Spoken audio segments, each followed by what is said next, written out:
So I think live stream centric, I think that you need to learn how to talk on a microphone. I think that if you go in and you practice what you're trying to portray, and you need to have an idea, or again, like I said before, there's people that you think their live stream is fantastic, then you need to learn how they live stream, watch what they do, and then cater that towards your live stream. So if they talk a lot on their mic and that's what you want, you need to learn how to talk on your mic. And even if there's like 0 viewers or 1 viewer.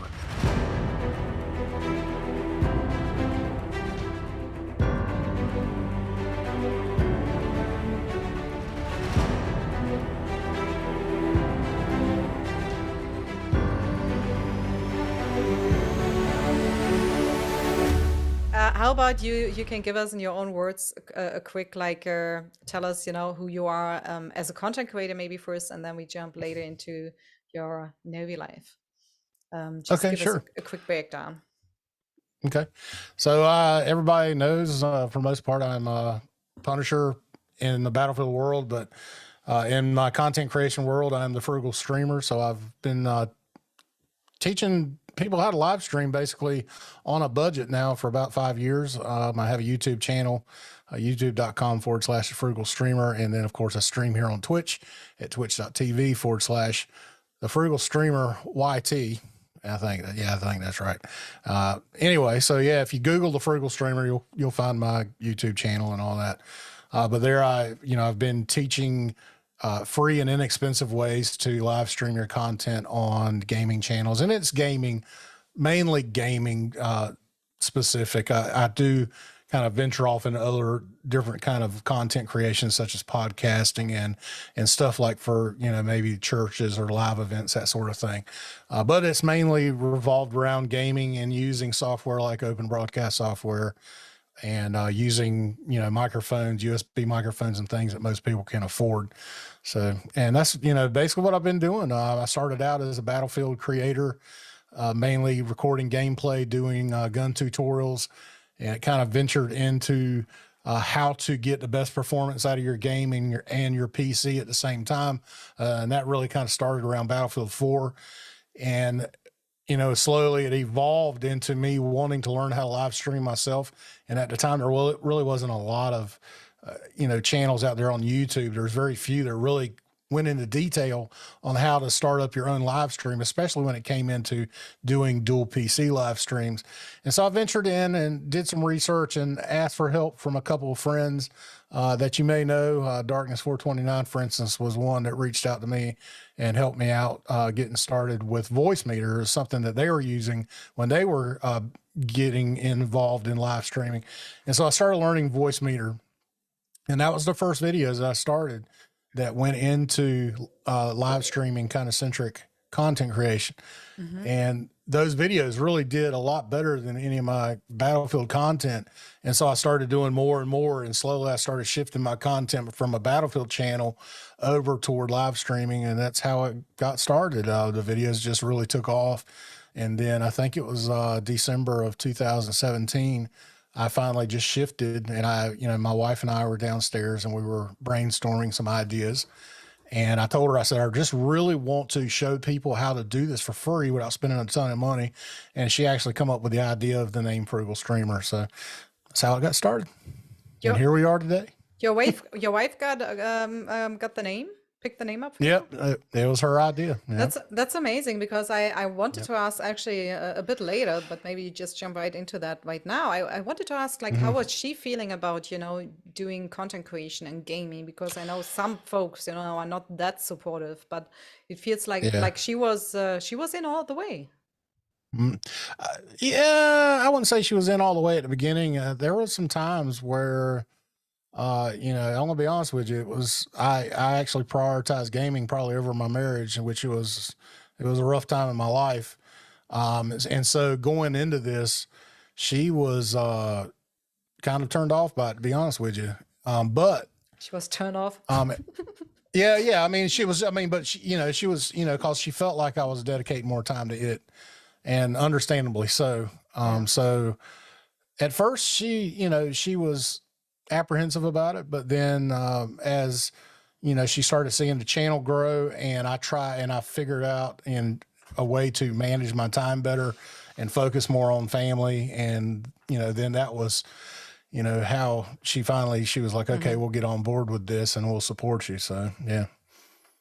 And the funny thing, she's now doing content creation herself, right? She's doing her own channel. So you basically have an office now built up. Guys, you have to see that if you want to look. He made a vlog video about it, showing the office, how he upgraded it for both of you. And it looks really nice. And it feels like you guys are working together now as content creators, building up your office. Yeah, and it's still a work in progress. Matter of fact, I got some stuff in today, so I'll be finishing up some of the wiring and cleaning up. And I should actually, I'm probably going to be doing a vlog about the final studio finish here, hopefully within the next month. So, but yeah, I mean, it's been a work in progress due to the pandemic and supply chain issues. We've had issues getting our cabinets, for instance. That was a big ordeal, but we finally got all those installed. And so, yeah, it looks really nice. I mean, we got a few more things that we'd like to do up here, but for the most part, yeah, it's done. And it's quite functional. And she comes up here. She's a crafter, so she likes doing kind of along the same lines as I do. She likes doing upcycle stuff. So she'll go to stores like Dollar Tree, or she'll go through thrift stores and find things that are, that are cheap or, being recycled. She'll take and she'll repurpose it and turn it into home decor. And that's kind of her thing. And it's a big thing over here in the United States. It's a growing trend where certain home decor styles are using a lot of upcycled or recycled things that you've bought in and around the house. It's booming. It's booming. Yeah. People are looking for this. So that's what she's focusing on, is that kind of content. And again, it's budget friendly. And she shows you, her and her friend Allison show you ways to do that kind of stuff. And they walk you step by step. And we've got a, 2 camera setup, soon to be a 3 camera setup, where you can see everything from different angles and just get different points of view. Yeah, top shot. So, yep. Yeah, that's amazing. So yeah, it's interesting, and it's a learning process for them too, because they they're new to it, and they have to learn microphone etiquette, and they have to, learn that, hey, you got to keep certain things in the camera shots and that sort of thing. And unfortunately, they have a video editor that works for free. So, well, that is you. yeah. Well, that's also amazing. I mean, it's also amazing, basically, for your marriage, right? You do something together. Or, I mean, you have now something what you share again. And I mean, isn't that what everyone says? Like, if you're in a partnership, working on something together also lifts up their, the marriage in a way. So I think it's great. Yeah. So, well, can you give me like a time frame quick? Like, when did you get into gaming? And then like the next step, when did you get in content creation maybe? And what was the first game maybe even you played and started with? Okay, so I was actually from maybe like 4th, 5th grade all the way up until now. I mean, I've been into gaming. I started playing on Atari 2600s and ColecoVisions, and I had to had all kinds of old consoles, their Atari to ColecoVision, television, then the NES and all that. I mean, as far as PC gaming, probably, I'll say it was around 2002, 2003 when I got into PC gaming and actually was able to afford a PC that could run games. And the game I got started on was Ghost Recon. That was the original Ghost Recon, was what got me interested in first-person shooters. And to this day, I still look at that game and I'm like, man, I loved how that game played. And I immediately got involved with a gaming clan. They were called Walking Dead Army. And they were very competitive in Ghost Recon, and they taught me, how to, play the game and how to be tactical about it and how to, play it competitively. And from there, I started learning the ways of online gaming. So it was, new to me, learning how to use software that you could talk to other people that were playing the same game as you, and how to, optimize your PCs so that it would run the game as fast as possible. And and then it ventured into, the use of, peripherals that were gaming centric, that sort of thing. So, it started there. Then the clan also picked up Battlefield 2, and that was my first introduction to the game of Battlefield. And we started playing there when we were again playing competitively in different amateur ladders and leagues and that sort of thing for the longest time. We got into that. We got into Call of Duty, but it was mainly Battlefield. Battlefield was where the clan, grew from, and we had servers. We hosted servers that were for Battlefield 3, Bad Company 2, all the way up through Battlefield 4. So, That's and amazing. and that's where my love for Battlefield grew, was from there. I'm curious though, in our pre-talk, you mentioned when you started out streaming and getting into content creation, you couldn't find like any videos out there yet. It was a different time, so you Yeah, couldn't find any tutorials about it. And when you asked yeah. people, they seemed like afraid to help you, not really willing to help Mhm. you. What do you think is that? Why do you think they were afraid to help? I think it was partly for job security, because they were back then, even making videos, to be able to have the equipment to do that, it cost a lot of money, and you had to have top end equipment. And then and there wasn't a lot of equipment out there that supported it. I mean, I think at the time that I had first ventured into making content, it was using DxTory to record your videos, and and I don't even know at that time if there was really anything, if there was an OBS even out there, any kind of broadcast software other than maybe XSplit.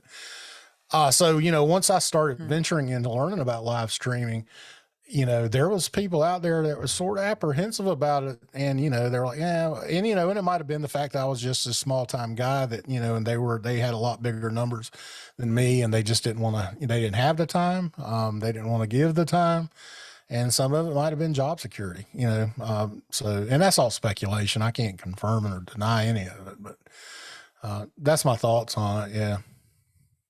Okay, I'm sorry. I just realized you jumped out the Twitter thing. I don't know, you lost connection or Oh, something? I have. My But look, phone might have went to sleep. Hold on a second. yeah, but not worst case, we just leave it. That's okay. Yeah. Um, so let me get around this. Yeah, job security. That's what you said about it. But it's interesting. Yeah. It's interesting because I think the mindset seems to, well, the mindset changed, right? Not like Yeah. nowadays, like especially like the Oh, last yeah. 2 or 3 years, it's more like um the whole business seems working like the more people you can help, the better, Correct. right? Yeah. The more people you can help, the better. And your stream actually went up to the roof when, or your not your stream, your YouTube channel, the numbers were going up actually when COVID started, right? Mm-hmm. Yeah. So Yeah. It blew up right as the COVID pandemic hit. It blew up because there was a necessity to learn to live stream and to learn how to use that kind of equipment. Especially even outside of gaming, people at home doing home offices that were using Zoom and needed webcams and yeah. needed microphones so people could better hear them. I mean, it was a huge thing. And I saw a huge increase in views, just looking at, microphone reviews or how to use OBS, how to use your webcam, different quality, settings you could do to make yourself look better inside of Zoom or Skype or Teams, whatever you're using. So, yeah. And then there was a huge influx, and I mentioned this earlier today. There was a huge influx of churches that were willing to learn to live stream, because here in the United States, and I'm sure it was global, but churches got shut down because of the COVID and the requirements for social distancing.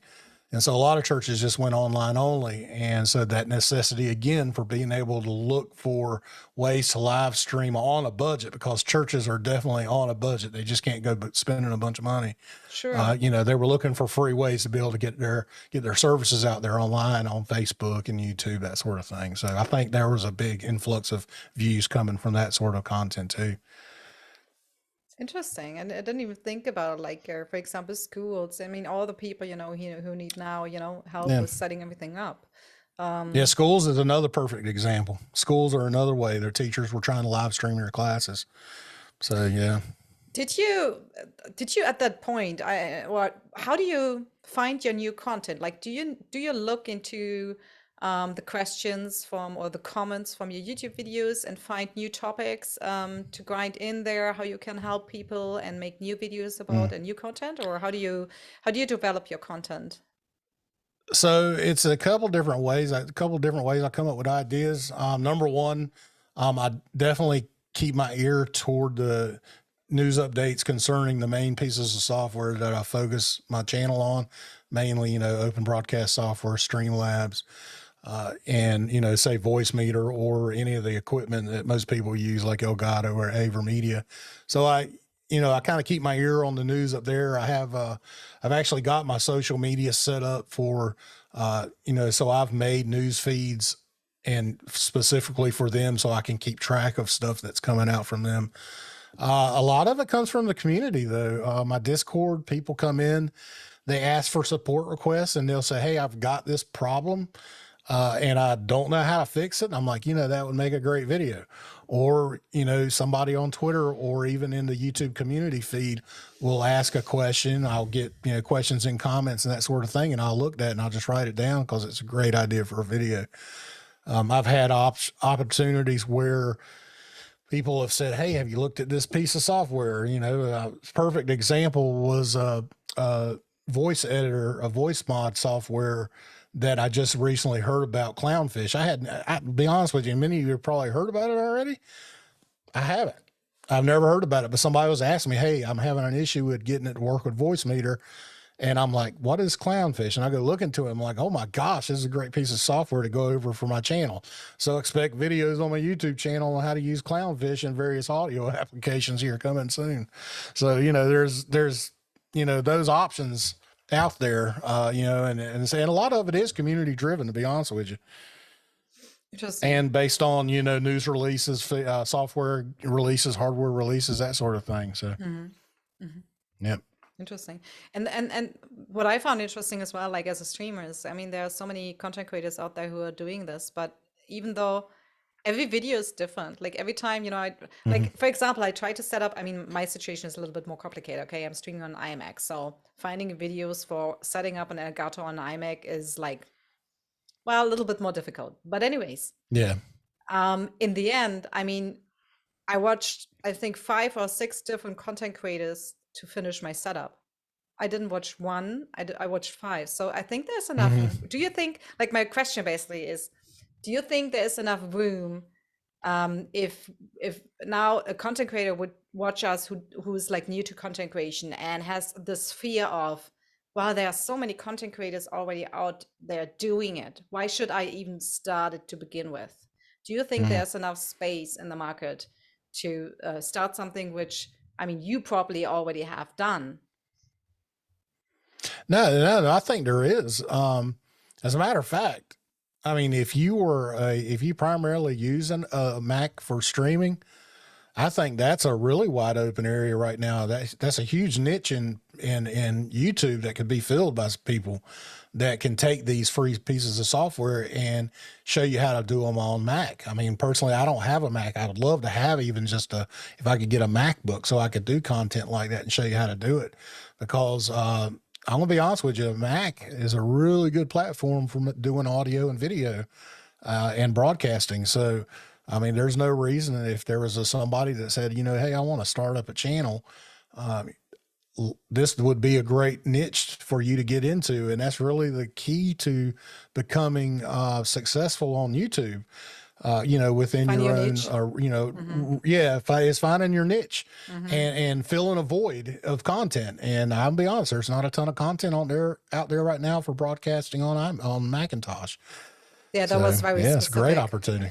Yeah, that was very specific though, but I didn't even mean to go into Mac that specifically. I really meant like, do you think if somebody says like he's holding themselves back because just for the reason there are so many content creators out there, but I think you answered it that way, like there's enough room, but you should look out to find your own niche basically. Correct. And make your own unique content in a way that is speaking for you and from you, right? Yeah, and I definitely recommend, you find people that you appreciate their content, you appreciate how they produce their content, how they do video editing, how they do, certain things like color correction, how you think their microphone sounds, different things like that. There's nothing wrong with mimicking the people that you look up to and that you can, you can say that they're mentors, just by watching their content, but find some way to make it different, that make it unique to yourself. And find some way to, send the same sort of message that they might be sending it, but do it in a way that, you can change it so that it's a little different. For me, when I started my channel and I was looking at it, I say there are some content creators out there that are teaching you how to set up OBS or how to, set up microphones and stuff, but it was never really budget minded. It was more, they were always showing you the top end equipment and things like that. And, there's a lot of people out there, especially starting streamers, they're not going to be able to go out there and afford $1,000 camera, $200 mixers and, 4K capture cards, all that stuff that's going to cost you $300-400. So, that was how I decided, hey, this is how I'll separate myself, is by showing you budget ways to do the same thing they're doing. And, I will say, hey, I will show you how to make your stream look just as good as theirs, but at a quarter of the cost. So, and that's the key, is you just have to find a way to make your message just a little bit different so that it fits, a wider audience, wider group of people that you're trying to target. So, and there's still, even now, there's very few people that are even doing that right now. Teaching you how to do things on a budget. So, in my niche that I'm operating in right now, there's still plenty of room for people to get involved in things like that. Interesting. Yeah. What skills do you think a streamer should learn from your perspective as a content creator now? So I think live stream centric, I think that you need to learn how to talk on a microphone. I think that if you go in and you practice what you're trying to portray, and you need to have an idea, or again, like I said before, there's people that you think their live stream is fantastic, then you need to learn how they live stream, watch what they do, and then cater that towards your live stream. So if they talk a lot on their mic and that's what you want, you need to learn how to talk on your mic. And even if there's like 0 viewers or 1 viewer, talk to yourself, just practice what you preach, because practice makes perfect, in my opinion. And the more you practice, the better you're going to get, the more comfortable you're going to get. And when you do have a dedicated group of people that's going to come in and support your live stream, you'll be able to engage with them. And I'm telling you right now, especially for gamers and for first-person shooters, it's really difficult when you're starting to be able to play your game and to be able to focus on your live stream.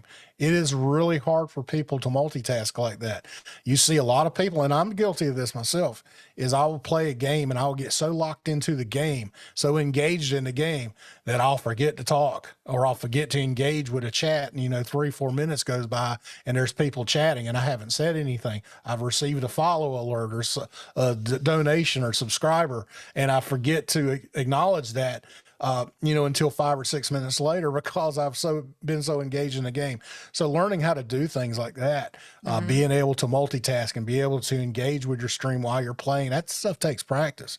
So from that aspect, that's what I would say, is you just need to practice and engage your audience when they're available. And there's ways that you can do that. I think OBS actually does a really good job now, especially YouTube and Twitch.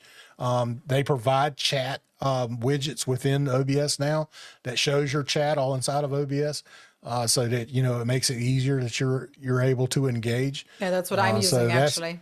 Yeah. Yeah. So it's very important. Yep. Yeah, that's true. And also, speaking of widgets, what widgets do you think? Everyone is doing basically with OBS or Streamlabs, right? Yeah. The 3 most important widgets maybe you're using. I think, I think that's really personal preference. I think everybody needs their chat up, obviously. I prefer my events list on the left side. So I have my events list left side so that I can see things that are happening, because sometimes your audio may get messed up so that you don't hear follow alerts through your headphones. So having an events list on your left side so that you can see what happens, whether somebody gives you some bits or you get a follow, a subscriber, or anything like that, you can see it on the events list, even though you might not get an audible alert of obviously the chat. I think on OBS, I think it's important to have the stats widget displayed, because that's going to allow you to see if you're having any issues with your live stream, and you can troubleshoot it better, figure out exactly what's happening. And that stats window actually does show you a ton of information between skip frames, drop frames, anything like that, because, you know, they all mean different things, and it kind of gives you an idea exactly where you're having a problem at. So that's mainly what I run when I'm running mine. It's chat on the right, events list on the left, your obviously your source and scene list, your audio mixer, and then the stats on the bottom. And I normally run studio mode, so I have my preview on my program screen. Okay, perfect. So you think we talked before about like what should the streamer learn? You said I think you said like first thing is communication, right? Yes. When it comes down to audio. And audio. Yeah, audio is still hugely important. Yeah, it's still my biggest issue. Still, even after over a year of streaming now, I still have audio issues, and it's like a never-ending story. Yep. Yeah, the big key with audio, I think, is that you just need to make sure that, I'm not saying you have to go and spend a ton of money on a microphone, but there are some good quality microphones that you can get inexpensively, that you can use the free options inside of OBS to make your microphone sound really good.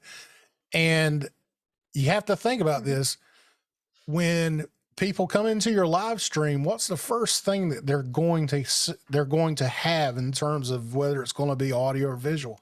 Usually it's audio. Audio is going to be the first thing that they hear. And if your audio doesn't sound good, if it sounds unbalanced, they're not going to stick around long, because usually if your audio is bad, the rest of it's bad. But if you can get your audio nailed down, your video can actually be mediocre. You may not be able to do a 1080p stream. You may be able to only do 720. You got to keep in mind, most people are probably either watching on a mobile or on a TV nowadays.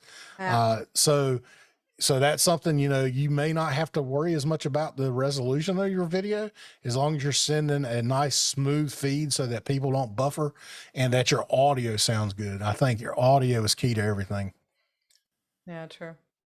No, I agree. And there are so many, there are so easy things to do actually to improve your stream, and if you just keep doing it step by step, right? You will get on the way. Yeah. So switching from streaming to content creation, what tools are you using for editing? So I'm using, as expensive as it is, I have fell in love and I guess fell into some sort of dependency on Adobe products. So I'm using the Premiere Suite, Premiere Pro, Audition for doing my audio commentary edits, and Photoshop and Lightroom for my photo stuff. So yeah, it's expensive. When I first got into it, I was able to take advantage of the student discount because I was, going to college at the time. And so there it was actually pretty economical for what you got. But since I've graduated and all that, I've had to shift back up to the normal, and it's quite expensive. I'm not going to lie. I definitely, if I had to start from scratch today, that is not what I would do. If I had to start from scratch today, I would use probably Audacity, which a lot of people do know about. It's very, it's free. It's quite good. And if you learn how to use VSTs with that, you can really do some good work on your commentaries. But also DaVinci Resolve. By far, DaVinci Resolve is probably the best tool that has been released for content creation within the last 4 years, because it's the free version that you get is robust, and pretty much 90% of what anybody would really need to do inside of their videos for YouTube, you can do with the free version. The 60, I think it's a $60 version, or there might be a subscription. There's a one-time fee one for I think it's $300. But anyway, yeah, I think it's more expensive. I have the free version. Yeah, but it works for most of the stuff. Yeah, and it's one-time fee. and it gives you, you know, that extra 10% of stuff, including the extra things inside of the audio app. And I can't remember because I'm not too familiar with DaVinci. I've just really started learning it myself. But you know, anyway, yes, definitely. If you were starting out content creation, I would download DaVinci Resolve right now because it's great. And even a lot of Premiere users will take and export their video to DaVinci Resolve purely for the color correction, because the color correction that they have in DaVinci Resolve is the industry standard. There is nothing better out there right now. So definitely, you know, learn DaVinci Resolve if you're interested in making videos. Are you self-taught, like everything? Yeah, for the most part, I've watched YouTube videos and did a lot of trial and error. I've never had any formal training on anything that I've done other than audio stuff. Where does your drive come from, like to learn new things and to jump on that? I just enjoy it. I've always enjoyed technology. It's always been something that I've fell in love with. I'm a geek. I mean, it's the way it is. I've been that way my whole life. I've always been interested in computers. I've always been interested in science, learning physics of sound, for instance, and learning all the different ways that you can apply physics to audio and building, you know, car audio systems, home theater systems. I used to be a big car audio nut. When I was really young, I could actually afford to do it. So, you know, just audio has always been something I've enjoyed. I've always enjoyed music. And so with my love for audio and my love for music, that's kind of grew into a fascination for learning how to do live audio.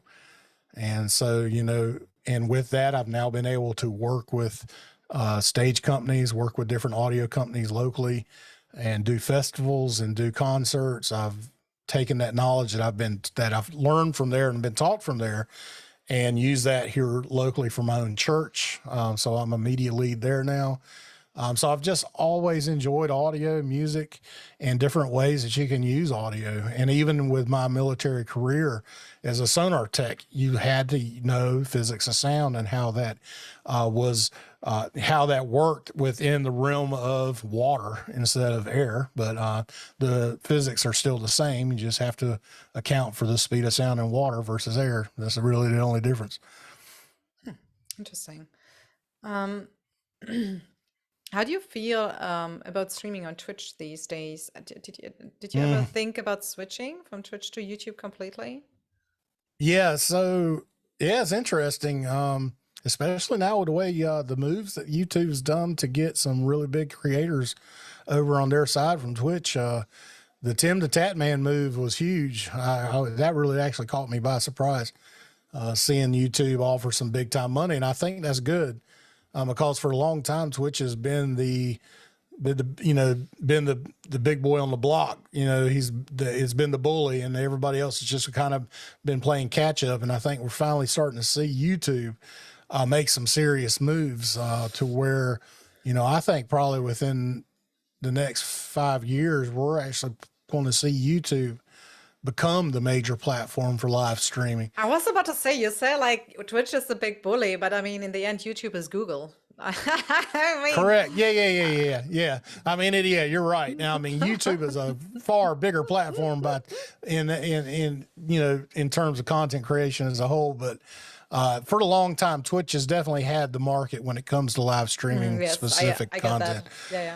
Yeah. And you know, and I still think Twitch is good. It's still viable today. But some of their decisions, executive decisions, especially with how they've handled some of these issues with like hate bots and all that stuff. Yes. Freaks me out, to be honest with you. You know, I would expect a company like that, when they preach how they're so inclusive, right, that they would be on top of things like that. And even if it were to happen, that they would be, you know, that it would only be something that would be happy. You know, somebody would report it and they're on it. They've got it. The people are banned. They're reporting it. They're telling us, hey, we're implementing some new tools, some new guidelines to help fight this. It shouldn't take them getting beat over the head on social media by its community to say, hey, you need to do something. And then a month or two later, they finally react. That kind of management worries me. It concerns me a lot, to be honest with you. So it makes me wonder exactly where their loyalties lie. Is their loyalties simply, focused on money, or is their loyalties on their community? So, hopefully they'll get things straightened up, and, and then they'll start to add some new features that we can see that, especially when it comes to the music, the non-copyright music. That's been a huge issue. Yeah. I mean, they've got to get a handle on that. YouTube's already got a handle on it. So, that will be YouTube's not going to have the same issues with non-copyright music that Twitch is having right now, which is a big feather in the cap for YouTube, to be honest with you. So, if you start seeing YouTube start doing and adding some of these viewer friendly tools that Twitch already has, and be honest with you, we've already started seeing some of that. Watch out, Twitch, because I'm telling you, YouTube's making moves, and there's, I think in my opinion right now, there's three things I think Twitch needs to do. They need to get a better handle on how to handle situations that threaten and bully people. They need to get a handle on their music, and they need to get a way to improve the quality of the live streams, because right now they're already losing that mark. They're losing that battle with YouTube. You can already send twice the bit rate that you can send on Twitch, and you can send, you can send higher resolutions, higher bit rates. People get automatic transcoding on YouTube. That's the sort of things on Twitch they're going to have to figure out to be able to stay ahead in the game on live streaming, in my opinion. What's holding you not to switch? I've been multi-streaming on both platforms. As a matter of fact, for Battlefield 2042, I switched. I did multi-streaming on Twitch and YouTube. Now, I have not done a lot of game live streaming on my main channel. I think the way that Twitch is out, or YouTube's algorithm rather, their algorithm is set up for whatever type of content that you build your channel around. And so my channel is mainly long form VOD content. So if I were to start live streaming on there and leave that public, then over time, that's going to start hurting my overall views, my monetization, that sort of thing. I actually ran this as a test last year between the month of April and May, when I was seeing huge increases in views. So through April and May, I live streamed to my main channel and I left those public. And then in June, I saw a major drop all of a sudden in views. And I was like, and I didn't really put two and two together at the time, because I wasn't truly doing a test of, how is this going to mess my channel up? But through talking to, I think, people, I don't know, it was Broken, if he's still in channel, he's the one that really told me about this. Broken Machine said, hey, whenever I live stream on my YouTube channel, as soon as I get done live streaming, I take that live stream from public to unlisted. That way it does not hurt my VOD content. And so I started doing that, and, within 2 months, my numbers had recovered. It's funny. I saw him saying that in an interview with Stone Mountain. And I was confused about this, what he said. And then I asked him actually in a DM, and he explained that to me as well. And I was still confused. Like, why is that interfering? It's like, it's just weird. You would think that YouTube, understanding they're trying to grow in the live streaming segment, that they would work and figure out a way to fix that problem. And I would love to be able to live stream to my main channel, but it kills it. If I leave a video live. Now I do, if it's a video that fits my content, that I can, stream and then take and chop pieces of it and then make it VOD content, then I will do that on that channel. But anything gaming related, I've actually made a second channel that I just live stream my game content to. And that's what I did during Battlefield 2042. Can you explain again, Bloody Ass, like how does it hurt the channel with the live stream when you keep it on the channel? Yeah, so it's all about the algorithm. So you got people that are expecting you to have videos that are within a certain length. that have a certain type of content. So if I were to go and live stream, say Battlefield 2042, when 90% of my viewers on the channel are probably looking at ways to improve their microphone sound, or looking at ways to use voice meter or use OBS, and they see a video that pops up, then they're not going to be interested in it. And likewise, the algorithm's going to see that, hey, this is some different kind of content that's different from what they normally release. It's on a different schedule, different time, different length. The tags are different. The content is different, and it's more likely not to recommend your channel or your videos to the, to general viewers. Yeah. And I don't know. I don't know all the ins and outs. I'm sure like somebody like Broken Machine knows. I mean, he said like some people say like it doesn't interfere. It's not like something which is set in stone. But there's stuff. I mean, it's a personal view on this probably still, but it's interesting. Yeah. I'm just asking myself if anyone else talk to YouTube about that. Also, I'm sure they know about it. You sure they know about it? All right. Yeah. Guys, again in chat, if you have any questions, just bring them up in chat. That's what we're here for. Ask anything. Then what did I want to ask? Let me just go. Yeah, let's talk about some do's and don'ts in point of content creation. I would like to talk about. I think this is a big thing as well. Like from your perspective now, what did you learn so far? Like, what are some do's and don'ts for you in point of content creation? Okay, so number one do is set goals. But with that being said, as a don't set your goals overly high. If you set your goals unrealistically, then you're going to have a difficult time when you find out you're not meeting those goals. And it's going to discourage you from live streaming or producing your content. Set realistic goals. You can set goals based off a number, such as number of views and that sort of thing. I'd kind of discourage that. I would encourage you to set goals along the lines of, hey, I interacted with this many people that followed me today, or something like that. Or I would set a goal for, say, learn live stream 2 to 3 times a week consistently and maintain a schedule. If you set goals like that and say, hey, I'm going to live stream Monday, Wednesday, Friday at 7 p.m. and I'm going to live stream for 3 or 4 hours, set that as a goal and look at yourself a month later and say, how did I do on that goal? I was great on this week, but the second week was kind of rough. I only got to do it once that week. The third week, I only got to do it twice. And then you look at that and you say, okay, now how can I refine that goal? So you can say, okay, I might not be able to do 3 times a week, but let me see if I can handle twice a week and see if that does. And look at your schedule and see, did that 3 times a week work better? Or were there other days that I was able to, stream more, get more views in because there wasn't as many other streamers online at that time?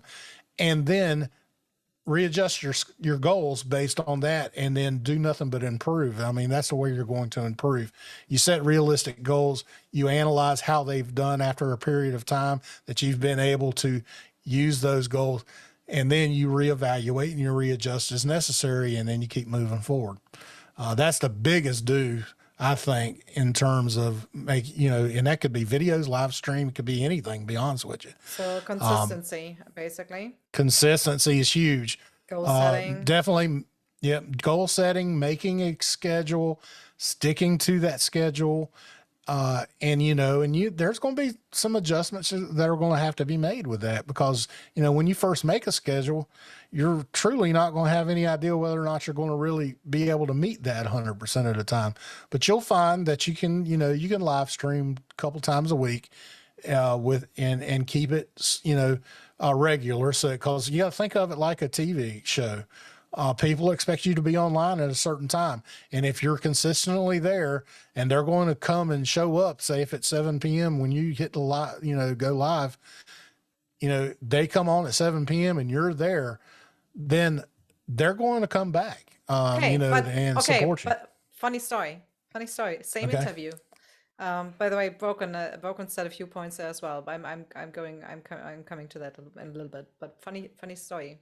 Same interviewer saw him at Broken and Stone, and they were talking about this like consistency. And Broken said like and that's true. He's never streaming on the same time, and he says like, well, he's doing it always on a different time a little bit because he says it's like, what did he say? He says it's like this.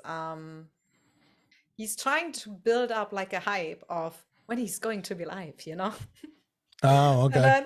And then, but yes, Yeah. I mean, everyone is saying that like be consistent. I think it makes sense, especially when you're starting out, you know, when you're new. And I think what Broken is doing right now, he can only do because he's broken. And it Yeah. works for him properly. Other than that, he said like build a community. How do you build a True. community? Yeah. How do you, stupid question. How do you build a community? How do you build a good community? Well, I can only say from where I've built mine is from social media. Mainly Twitter has been where I built mine. And then it also came from just being involved with other gamers. I mean, as you play a game, you're going to find other people that you're just going to mold with and you're going to be able to play with and enjoy being around. And so you have those tools like say Discord. You got your social medias like Twitter and that sort of thing where you can, you know, talk with them and be able to interact with them outside of a live stream. I think that being able to do that is huge, and it'll go a long way into, you know, bringing people into your community. I think it's a lot easier on YouTube if you're building content on YouTube to be able to do that, because, you know, YouTube depends so much on the algorithm and discoverability more so than it does, than say something like Twitch does. So, you know, I've always considered, you know, for somebody that's brand new that wants to start out a live stream, I really do think that they should start out a YouTube channel also, because then if you're posting gameplay content or you're posting tutorial content based off of your gameplay, then you can bring those people from your YouTube channel over to your Twitch channel. It's not quite as easy to do it from Twitch to YouTube. It seems like to me, based on my experience and what I've heard from other creators, that it's easier to move your, you know, viewers from YouTube that start coming back consistently over to your Twitch. But, you know, I think that eventually, you know, when you start playing and you're consistent and you're engaged with the people that do start to come look at your content, you know, I think that's how you do it, because they're going to like, you know, there's going to be people that like what you do. You know, there's also going to be people that hate what you do, but the people that like what you do are going to come back. And provided you interact with them and you recognize them and acknowledge them when they're here, you know, yeah, I think that they'll be back. You know, but yeah, definitely. Yeah. But diversify your content and use it on, you know, and make sure that you're posting it on social media. I mean, that's been the game plan for a lot of people for a long time, and it's worked. I don't know if it's necessarily changed so much. I think it might actually be getting easier, because there's just so many different ways to get content out there now, as opposed to, you know, 5 or 6 years ago. I was just thinking like, because Galatron said I like Twitch vids, right? I mean, do you think like Twitch is completely missing it and will probably maybe even change it in the future, that you don't have the They option? might. You know, we don't have a platform Yeah. where we can put, I mean, the Twitch clips, these short clips we can take here, they are useless. I can't even, I don't even post them on Twitter because nobody would click on them. Like you will download them and then post them, because what people want to see the clip immediately and not go to a second platform to watch a video. Yeah, and that's another thing that YouTube's done with YouTube Shorts. If they've seen the popularity of TikTok and what it's done with short form content, and, you know, now you're able to take these little clips and put them into YouTube Shorts, or make little montage clips that are within that time frame and post them. I would expect to see Twitch take advantage of this. They're going to have to, because there's so much content that's being viewed that way nowadays. I really do. It's interesting. Yeah. do's and don'ts. That's how we started. Mhm.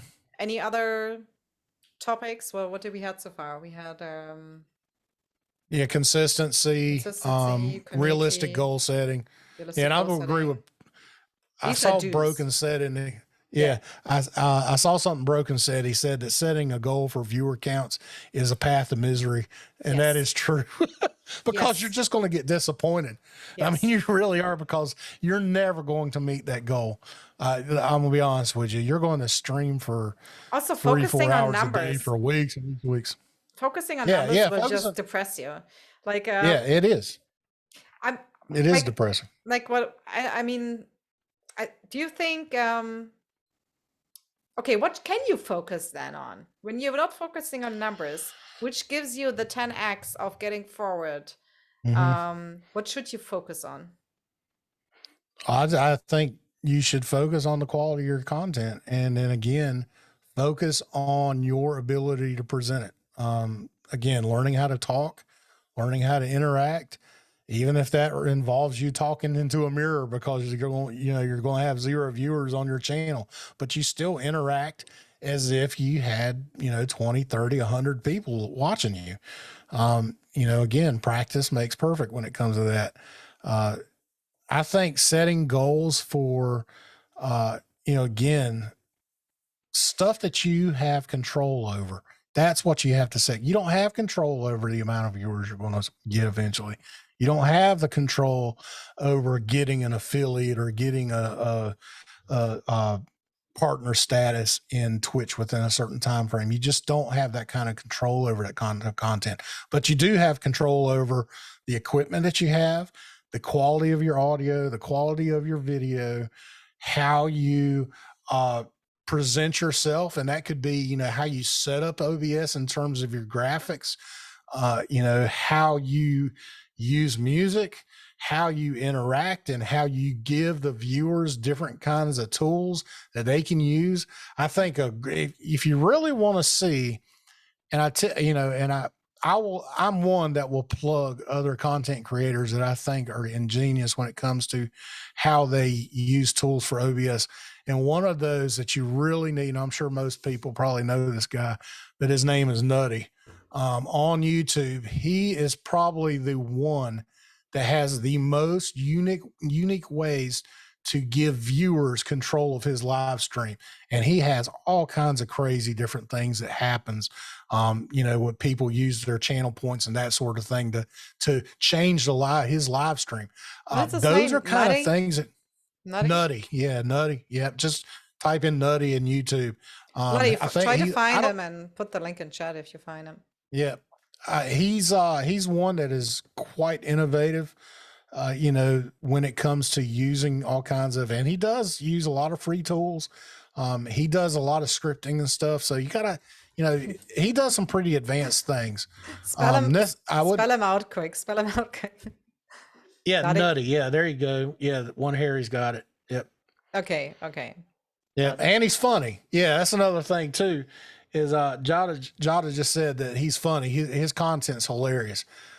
He's very entertaining to watch. In addition to informative. Can you learn to be funny? Because I'm trying to be funny all the time. Nobody gets my jokes. Yeah, I think to a point you can, but I do think a lot of it's natural. I mean, I don't consider myself funny. I'm not a great entertainer. A lot of people say I'm a great teacher. I can teach people at a level that they can understand. But when it comes to being entertaining and being able to be, snarky or quirky or cheeky or whatever, that's not my gig. But yeah, Nutty LMAO. Yeah, that's a great channel. Go check him out.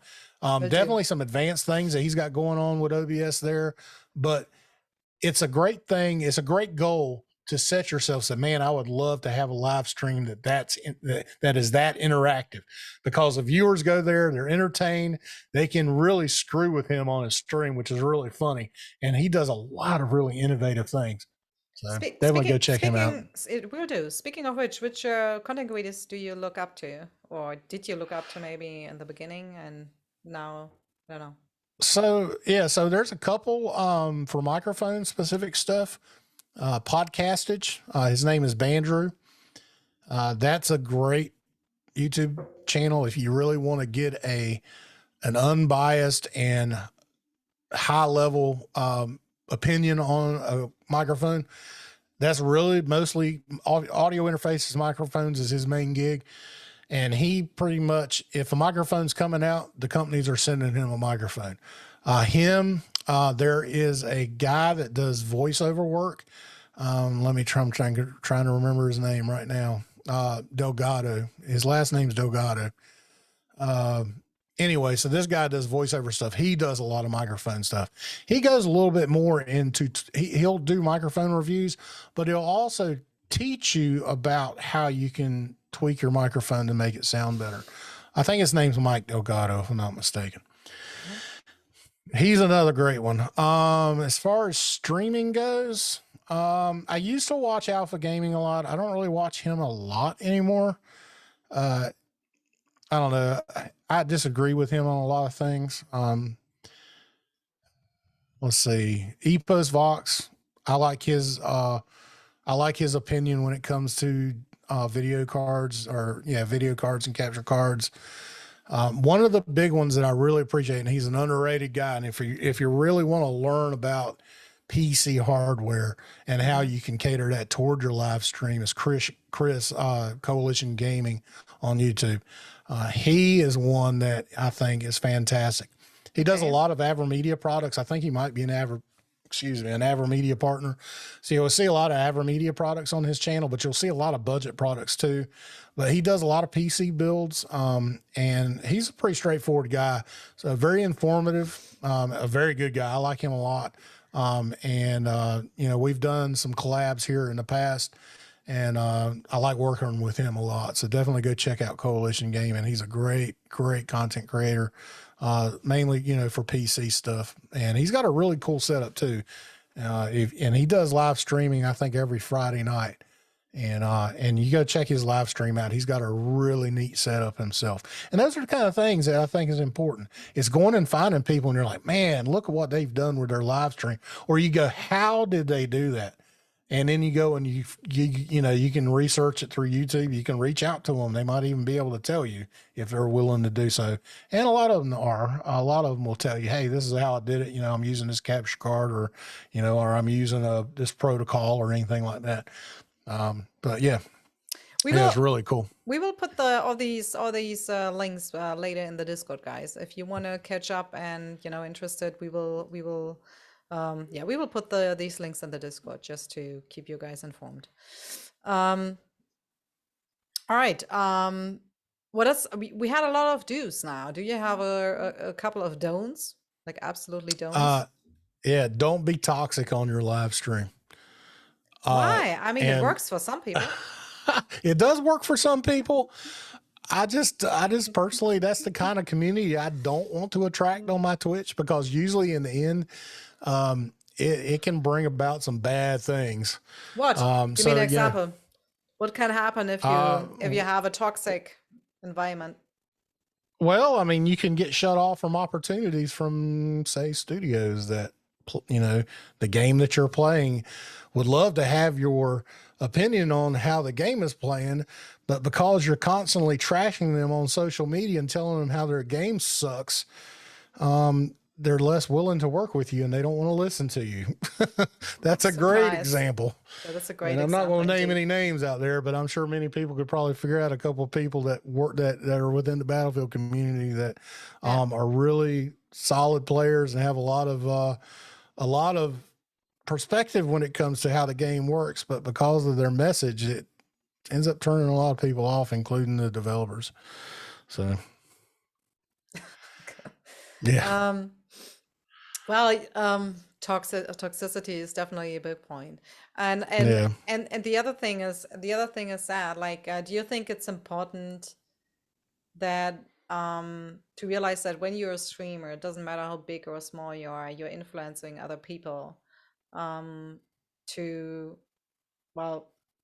to ask yourself, what kind of person do I want to represent? And I'm not even talking about toxicity. I'm talking about what you do, how you do it. Yeah, I do. I think it's important. I think, especially for me, when I went into live streaming, I never had a goal, and this is here's a don't. Mhm. Is don't go into live streaming thinking that you're going to turn it into a business. Because more than likely, I would say 99.9% of the people that try to go into live streaming thinking that they're going to make it their full-time gig, you're going to fail, because it's nearly impossible to make enough money. And again, if you want, I'll plug Alpha Gaming's channel. He just did a video on this, where they broke down the numbers between how many people are actually making above $15 an hour on Twitch. And I think it's kind of based off of that leak that came out about a month or so ago on Twitch incomes. But it's nearly impossible to make enough money on Twitch to be able to work and stream full time doing it. So I think if you have a goal and you come in with that mindset thinking that you're going to be able to come in and immediately get partnered and get all these sponsorships and make all this money, and I think you're doing it wrong. And you're going to lead yourself down a path of disappointment. I think if you go into live streaming saying, listen, I'm just going to do this for fun. I'm going to enjoy it. I'm going to make it so that I don't get burned out, by just streaming a couple hours a day, a couple times a week, and you just go in and have fun doing it. And then that's where you're going to find the enjoyment. That's where people are going to see you, because when you're being yourself, you're being honest with people, and they show, and you're playing a game, you're having fun with it. And that's how people get enjoyment out of watching you play, and the way you interact with them. Because if you interact with them and you're just totally pissed off the whole time because you're not having fun, you're trashing the game, people tend to get turned off with that kind of stuff. So, yeah. I mean, the whole thing is also like, if you break it down for somebody who has no clue how they actually earn money, it's a job.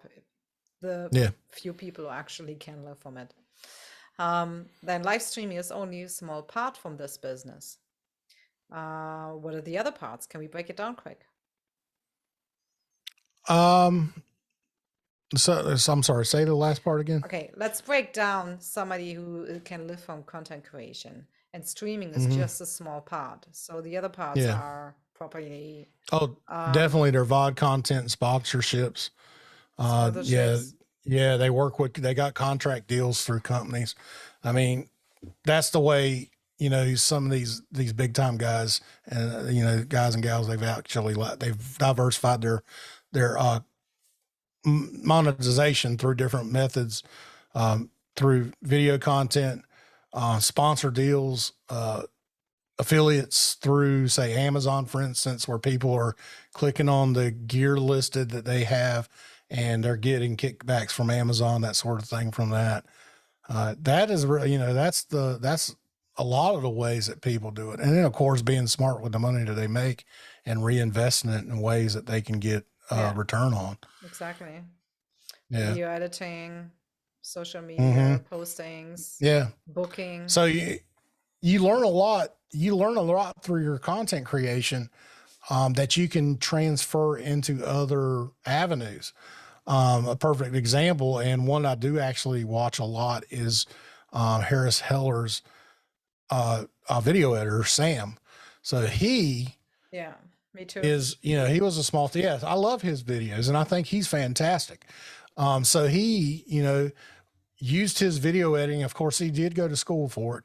But he took that video editing, and he proposed to Harris, hey, I'd like to edit your content and do your video editing for you. Then, Harris, and this is public knowledge, but Harris said, okay, I'll offer you a cut of whatever I make on each video that you do. And that did two things.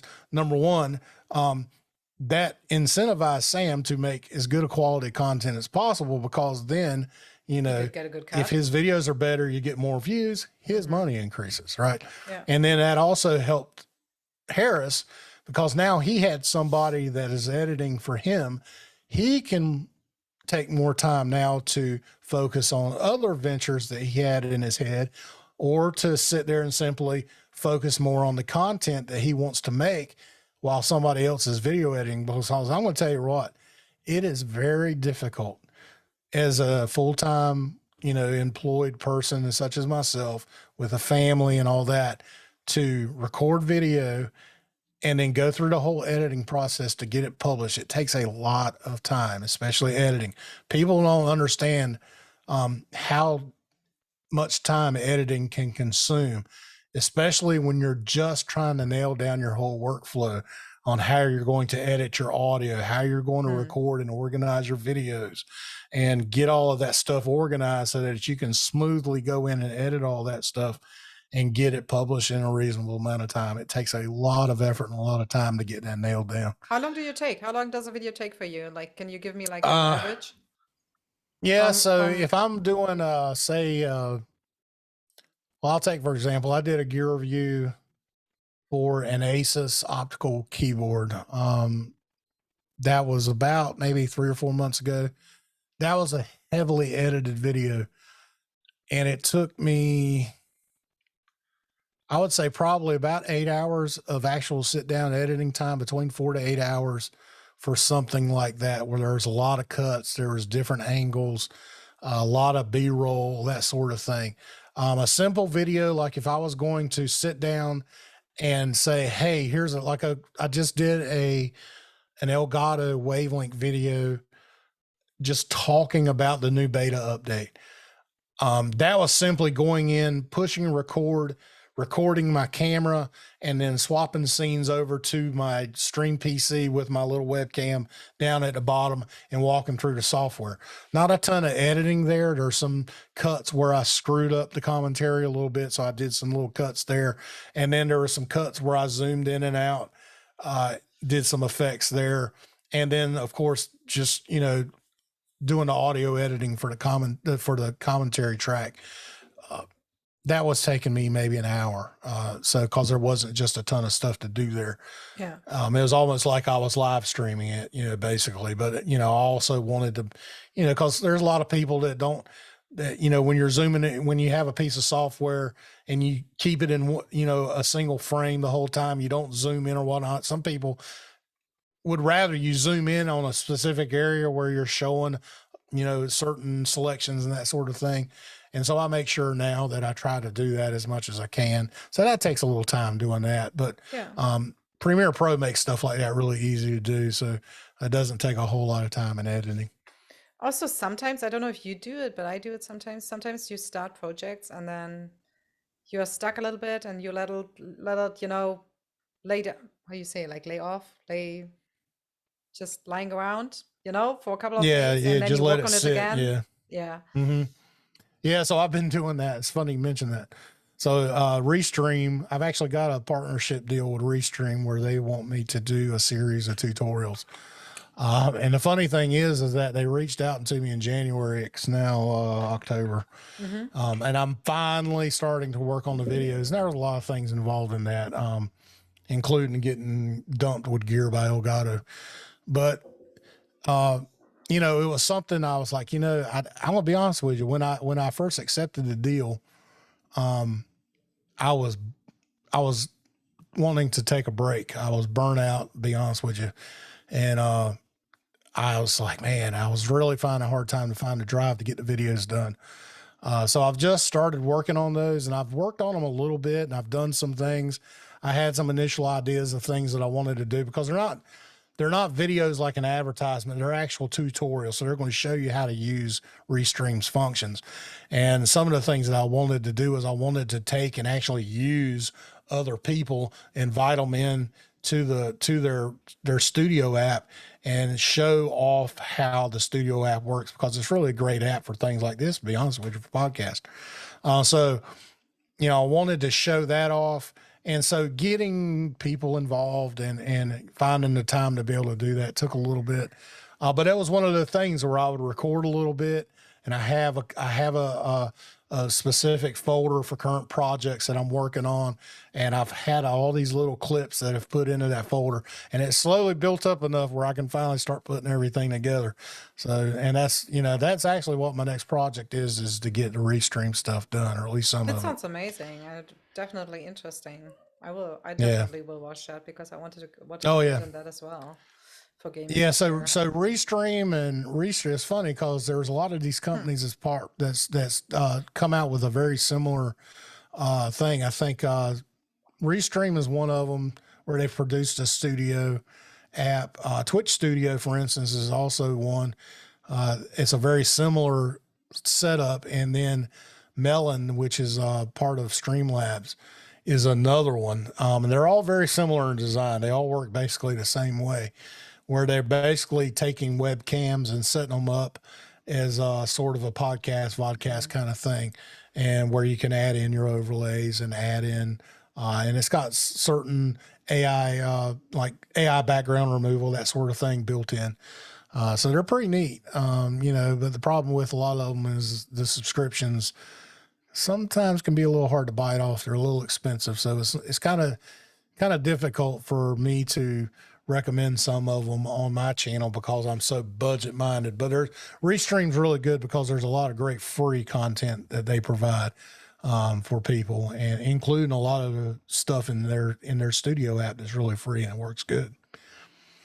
True, but on the other hand, I mean, streaming, I think they have like 3 different plans you can pay for. Yeah. And the first one is you can basically stream on 2 platforms at the same time. So let's say YouTube and Twitch, for example. Yeah. And I was thinking as well, like, oh, that sounds amazing. I mean, you can stream on Facebook, on LinkedIn, or whatever. But on the other hand, who is handling all these streams? I mean, starting with one. I mean, for big companies, it's maybe you have enough, people to handle and moderators and everything. But I think for people like smaller streamers like us, like handling 2 streams, like YouTube and Facebook or Twitch or whatever, is already enough for the beginning. And it's a good way to start and get into, and it's reasonable. Yeah, definitely. Restream's a great tool for new streamers that really want to get their content out there to different platforms, because the free version, like you said, does offer YouTube and Twitch. It doesn't cost you anything to. Yeah, you can stream to YouTube and Twitch for free. Yeah, no problem with that. Is it different now over Facebook, there, like for a year? Because I needed to pay like it might 15. be. Yeah, All so right. I need to look into that Facebook, again. Yeah, to stream to Facebook, you have to pay the subscription. And that's then why. if you want it, and if you wanted to do an RTMP specific stream, say to a website or something like that, or to somebody else's Twitch, that was one of the things that you could do, is you could stream your Twitch and you could stream to somebody else's Twitch at the same time, but you would have to use an RTMP link from their stream to be able to do that. That also Joe, costs listen extra. to that. Joe, you have to listen. No, we actually talked about this as a solution because we wanted to have we wanted to invite a couple of streamers for Gamerswecare, and this way they could stream on their own channel and on this channel. That's very useful. That's very cool. All right, that's cool. That's cool. But that costs, and I mean, it's not necessarily cheap. Okay. Especially when you're you're really not making a ton of money off of your content anyway, and then you're now coughing up $15 a month. I think it's $15. It might even be more expensive than that, but it does work. There is that ability out there. But I think I have a free way that you can do it too. I'll teach you that offline.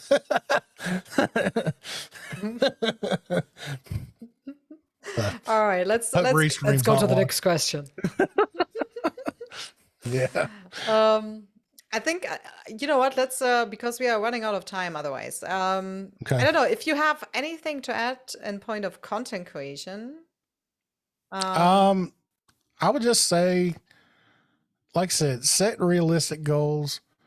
And when you start out, don't start out like you're going to do a full-time thing. I think, starting out streaming once or twice a week for 3 to 4 hours is a great thing. I think if you go out there and you think you're going to stream for 8 hours a day, 5 days a week, when you're starting out, you're immediately going to face burnout because, number one, the viewers aren't going to show up unless you're extremely good at a game. Like my son, for instance, he is a top tier Fortnite player.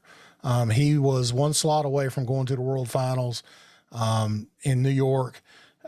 He has killed and went against one-on-ones against some of the top players in that genre, including like Tfue and a few others. And he can hold his own on there, and he is something else. So when Mixer was a thing. Yeah. So when Mixer was a thing, he went on and just streamed one time on Mixer. Mm-hmm. And I can't remember who he killed, but he killed a pro streamer, and that hit the pro streamers community, started going to his, looking for him see if he was live streaming, because he did the TV or, TV thing on his game name. And so they started looking for him, and when they found him and just started watching him, all of a sudden he got follows like crazy. I mean, in the time that he streamed for like 2 hours, he had over 300 follows on Mixer. That is crazy. Just like that. That is crazy. Yeah, just like that. So if you're one of those people that are just really good at a game, like Shroud level good, just stupid good at a game, you are a phenom. You're the lightning in the bottle thing that people talk about. You can go and just turn on your live stream, play your game. You don't have to worry about interaction. You're going to be killing people and wearing people out, and people are just going to seriously just watch because of your gameplay, and that's it. But for the rest of us, we have to really invest ourselves in our live stream, invest our time, invest your time to learn the equipment and learn how to use the software. That is really the key to it. And then again, like I said, setting those realistic goals. I have to ask now, because I'm a mother, right? What I learned so far is never tell your kid it's talented, because then they think they can just lay down on their talent and stop working. Like your son, is he into live streaming now and content creation? No, actually, no, he's not. He started doing it, and he found out, I'm just not really big into live streaming. Mm-hmm. Yeah, well, that's okay. That's not a big deal. Yeah. Not a biggie. But I'm just thinking, like, how do you think about that as a parent? Like, I've always approached it that I want my kids to figure out what they like. I will support them on anything that they do.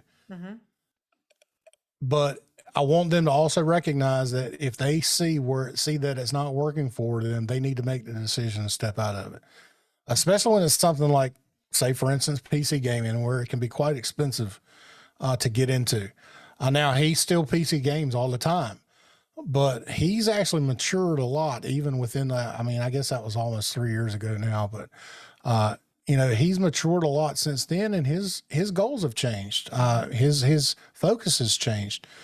He's figured out what he wants to do for a living, and he's now focusing on that. He's not allowing gaming to be his focus and what controls him anymore. He was very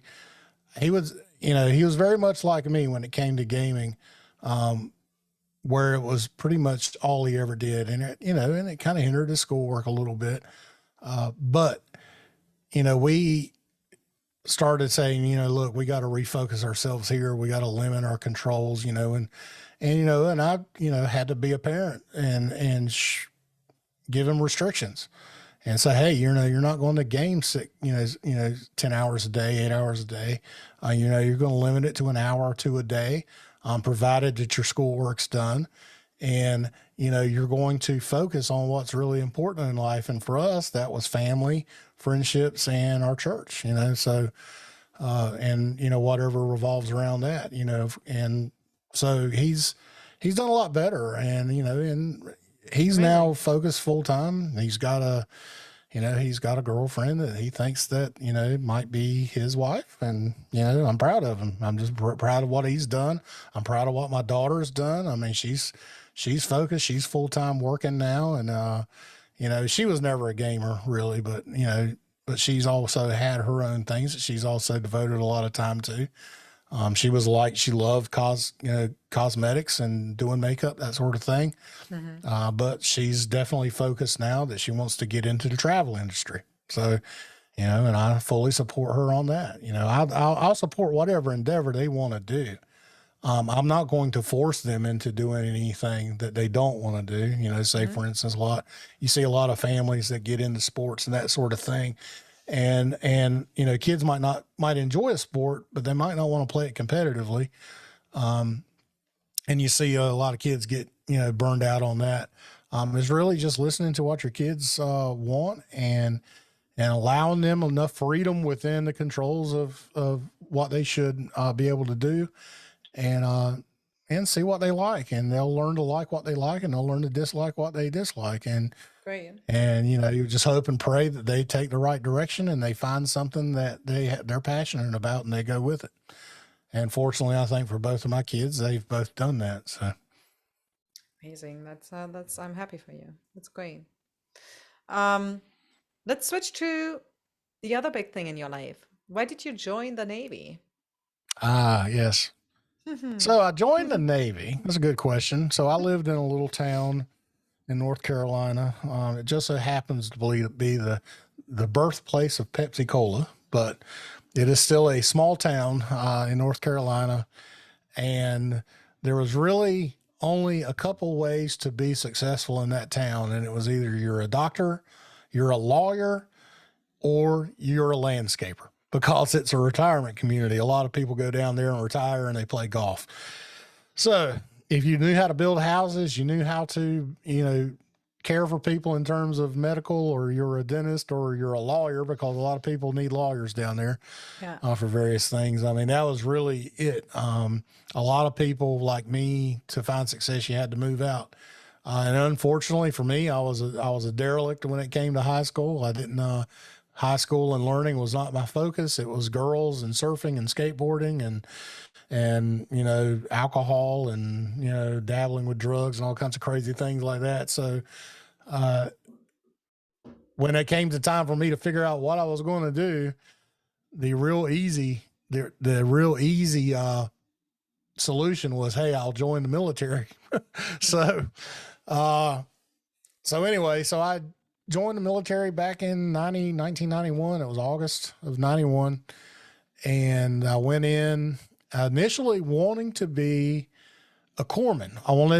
I had a good friend of mine, and I was a skateboarder at the time. And I wouldn't say I was a semi-pro, but I was sponsored locally through some shops at the time. But anytime I broke something or twisted something, I had a friend of mine who was also a skateboarder, and he was like 8 years older than me, but he also happened to be an x-ray tech.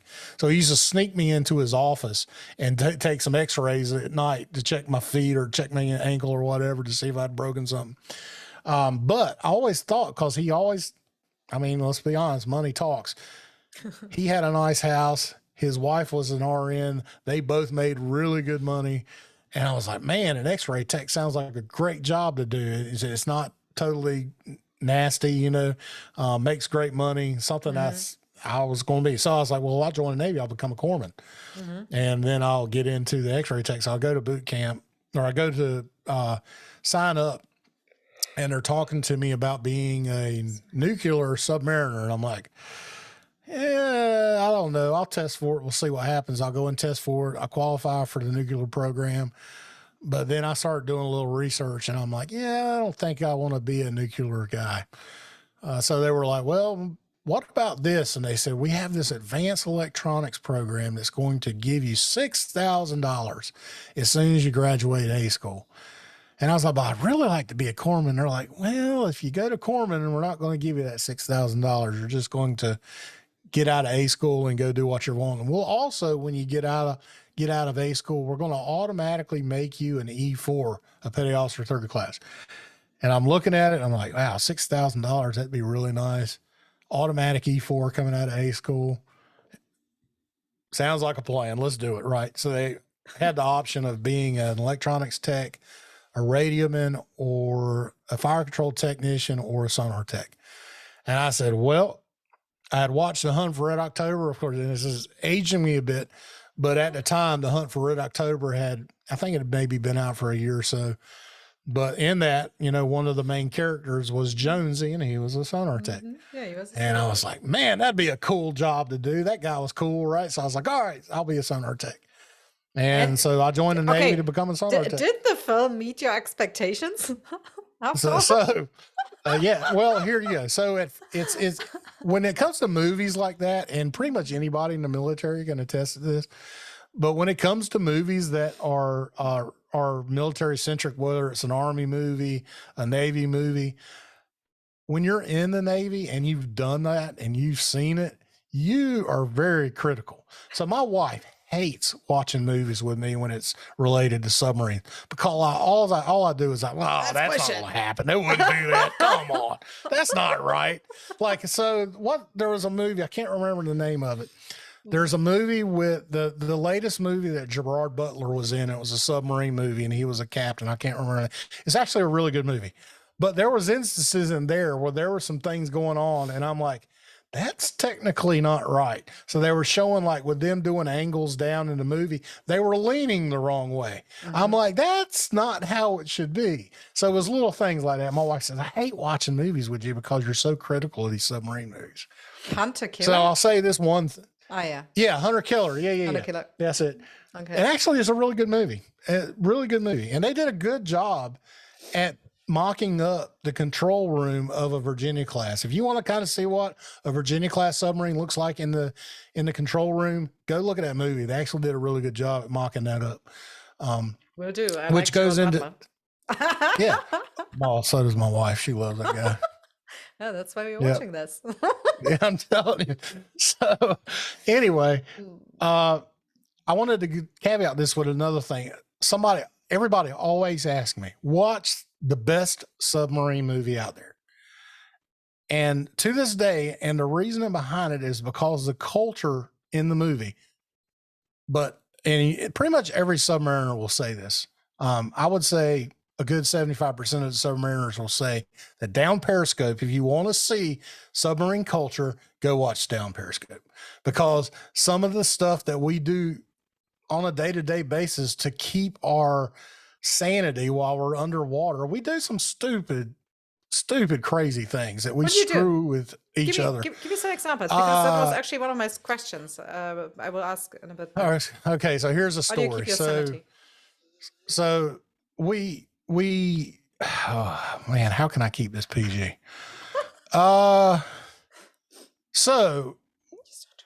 Okay, so here's something we used to do. All right, so there's a watch station that is called the Chief of the Watch, and he's basically the guy that is in control of bringing in all the water on the submarine and controlling the ballast with the work and from the direction of the dive officer. But anyway, he's the one that has a lot on his plate, and he's also in charge of all the watch stations, making sure that they're there on time, making sure that all the messages are getting to the officers, the CO. They got to send a guy to go do these wake ups and all this stuff. So they've got this messenger to watch, right? And he goes around to all the watch stations, and he carries. And one of the things that they do, and one of the things we had on the Boise, in particular, this is what we used to do on the Boise. So they had this green book, and the green book was something that they used to tell a division, the chain of command within a division, the chief, the division officer, that their equipment's messed up. So they write in a green book entry, hey, certain piece of equipment's not working. And then the messenger goes around and wakes up people, or goes to the watch stations and has this, in my instance, it was a sonar supervisor. I was a sonar supervisor. I'd sign the green book, and then I'd tell him, hey, go wake up the sonar chief. Or I'd tell him, hey, wait 30 minutes. He'll be up here anyway. So that was his job, right? Well, there's sometimes where you just don't come into sonar and say, hey, sign the green book, because we have a lot of stuff going on at times. And especially if we're in the middle of a mission or an op where we're shooting weapons, we're going against another submarine, we're hot and heavy, and our focus is on making sure that the ship is safe and also keeping us in a tactical position that we can do what we need to do if and when the time comes. So there's this one instance where the messenger came into the sonar shack, and we were in the middle of something like that. And I would almost even be willing to say it, I think we might have even been at battle stations. But he comes in and says, hey, this isn't working. And I'm like, not right now, just not right now, right? So 30 minutes later, he comes back and he says, hey, I need you to sign the green book. And I said, dude, really, seriously, can you hold off? And he goes back, and I hear we have this speaker system within the control room sonar. It's called the open mic, and we have speakers, and you can hear what's going on in the control room. And I can hear the chief of the watch yelling at the messenger and telling him, you got to get the sign. You better make sure he's signed. If you don't come back here with a signature, you know, you're going to be up for the next 6 hours cleaning. And so he comes back in, and I said, all right, dude. And I didn't even read it. I just initialed it. And what I did is we used to use China markers or grease pencils, call them grease pencils, to write on different plastic, whatever, for different things. And I took one of those and I pulled the whole thing out and I chopped it up in a bunch of little pieces. And then I went out into control, which is something I was allowed to do, to go talk to the officer of the deck. And while I was over there on the port side talking to the OD about something that I really kind of made up, but I was just trying to get it, I took and tossed all those little bits of China marker underneath the chief of the watch's foot, so that while we were rigged for black, because it was at night, nobody could see anything. He was sitting there putting his feet all over all this China marker, and it was marking up the deck everywhere. And so we used to do little things like that where we would screw with him, because he had to clean that crap up, or him and the messenger were going to end up cleaning that crap up, because the captain was going to see it the next morning when they turned the lights on, or whenever they did turn the lights on, and they're going to be like, what the crap? You know, there's markers everywhere. And I mean, it was, anyway. So we used to do bad stuff like that. We used to screw with people's coffee. We used to, I mean, if somebody ticked us off, we used to be bad. So we would put, like, you know, somebody ticked us off, and we would go get them coffee, and we would put a drop of dish soap or something in it, and that would make them have diarrhea for the next time. I mean, we were pretty bad with stuff. I mean, we would take and tie their, we had poopy suits, or basically coveralls, we call them poopy suits. We would tie their legs so that when they got out, they couldn't put their feet down and they would end up losing their balance. I mean, it was all kinds of stuff we screwed with people. So, you know, little things like that. And then there was a lot of rated R stuff we can't really go into, but I'll just say we used to have a ruler, and we used to measure things with rulers. I'll just go there. I was just thinking, if you get the commander back in Battlefield 2042, maybe this radar stuff could be interesting. How can you screw with people as a commander? I mean, there's all kinds of things we used to do. You know, there's all kinds of things that was a Navy tradition, like sending the new guy for the mail buoy, or, you know, getting, you know, all these things that were, you know, that sounded great, you know, and they thought that they were real, but in all actuality, they were fiction. So did you, did you ever see somebody like losing it then, like freaking out completely? Oh yeah. We've seen guys go nuts.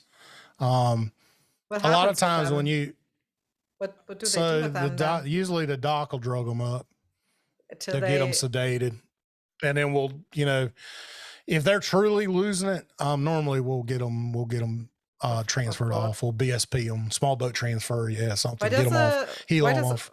Why does it happen, or why did it happen? Can you tell? Like, is it like just claustrophobia in a way, or? Yeah. So I'm gonna tell you, I mean, it's a game changer when you report on a submarine for the first time. You truly, as much as you say that you can handle it, you truly never know until you go underway for the first time. So a lot of people, when they come underway for the first time, you know, and we finally lock all the hatches and we rig the ship for dive, and, you know, the diving officer, the chief of watch, calls over to 1MC, dive, and you start hearing the noises. That'll change people, because reality hits you right in the face. Yeah, and you're in this little tube that's getting ready to go, you know, hundreds of feet underwater. What was the longest time you were under the water? For me, it was 83 days, I think. Yeah. And the only reason we did that was, the only reason it was that short is because we had a piece of equipment that broke and we weren't able to make water anymore. So we tried to patch it up underway to get it fixed. But, you know, eventually you said 803 days? No, 83. Just short of 3 months. Okay, good that I asked. I understood 800. I was like, what the fuck? Yeah, that's the longest time I've ever been underwater at one time. Yeah. 80. Now I've been And underway a lot more than that. I mean, I was underway for almost a year straight. So okay, yeah. that's a long time. Well, Hmm. and I think I read something that, well, maybe another question before, like, how is it like without any sunlight for so long? Like, do they give you any vitamins, like vitamin D or anything like that? To No, not generally. You know, a lot of people ask, well, what is it like underway? And I tell them, I said, well, go into your house, cut the lights off, and turn just a few on so that you can see from one space to the next. And that's pretty much how it is at night on the submarine, because when you're deep, I mean, if you're not going fast, you're just, doing a normal, what I would call a tactical speed, it's actually very quiet and very stable. Other than, you got the engine noise, the machinery noises, fan noises, that sort of thing that go on. It's quite nice, to be honest with you. The AC always works great. You always got plenty of power because you got a nuclear plant. Nowadays the water is really good because we have 2 reverse osmosis units. So, I mean, makes great tons of water. So everybody can take all the showers they want. There's no limits with that. It's actually not bad, considering what you would think. Now, yeah, you don't get the sun exposure and stuff. And one of the bad, I guess, things that happens to us is because of the chemicals that we have to use for our atmosphere control. It's very heavy ammonia type smell. And as a result, when you are cooped up for weeks at a time in one of those, you get this submarine smell, and everybody knows what it smells like if you've been on board one. Anybody that's never been down on one, they go on it, there's this pungent odor that's going to hit them. And you're going to be like, what in the world is that? And that's from the atmosphere control equipment. Now, once you get down on board and you get used to it, you don't even realize it. But yeah, you get out, you get home from a deployment or even a 2-week underway, you go and you have to wash all your clothes because it's all inside of your clothes. Wow. It's all inside of your linens. It has this very weird smell. Okay. And did you had like any issues from being underwater for so long for yourself, which you had to like deal with when you came back then, or was it for you like nothing basically? The hardest things I would say I had to deal with being underway, I lost 2 grandparents while I was underway, and I was never able to attend the funerals because of tactical operational commitments. That was really tough. Especially, I lost my uncle, and he was a veteran, and he lost his life tragically. He died in a plane crash. And he was one of my mentors. He was one of the people that I looked up to. And one of the reasons I joined the military, because he was very successful, even after he got medically retired from the military, from the Air Force, but he was successful. He had a great job. He did all these cool things. I was like, man, that'd be what, the military did good for him. I think the military would do good for me. So I looked up to him. So it was really difficult when I saw, when he passed away, and I got the word of that while we were underway, and then they told me we're not going to be able to send you home. That hurt. Also my grandmother, which was very difficult for me. Again, the captain surfaced the ship. He told me, he said, here's my sat phone. I'm going to give you 10 minutes, go up to topside and call your family. He said, but I cannot let you go. And, so, they try to do what they can for situations like that, but still it's very difficult to deal with. Yeah. A third situation was my daughter's birth. I actually was fortunate to see my daughter, be born. The ship was actually out to sea, but they came back and picked me up a week after she was born, and then I was gone for 6 months straight. So knowing that I had a new mom, a new daughter, a fairly new house that we had. Your daughter was your firstborn? The daughter was your firstborn? Correct. Yeah. Chloe. Yep. She's now 20. So they're getting ready to be 20. Loss, by the way. Exactly. Yes. Yeah. I appreciate that. But yes, that was that 6 months was the most difficult I ever had, because I really missed her, and it was tough. That was a rough time, because that was 2000. She was born January 2002. So we had and I just reported on the Boise. As a matter of fact, I reported on Boise and got underway on 9/11. That was my first underway. And many of you that have known me for a while and have followed me on my other social medias have read what I've said about 9/11 and my particular time with that and what happened. Yeah. And when it was on board Boise going out to sea when that happened. And so you had that happening and all of the different things going on military wise in terms of, we were ramping up for possible war. We were changing our force protection posture and learning how to revamp our security, because I'm going to be honest with you, the security on a submarine prior to that was pretty terrible.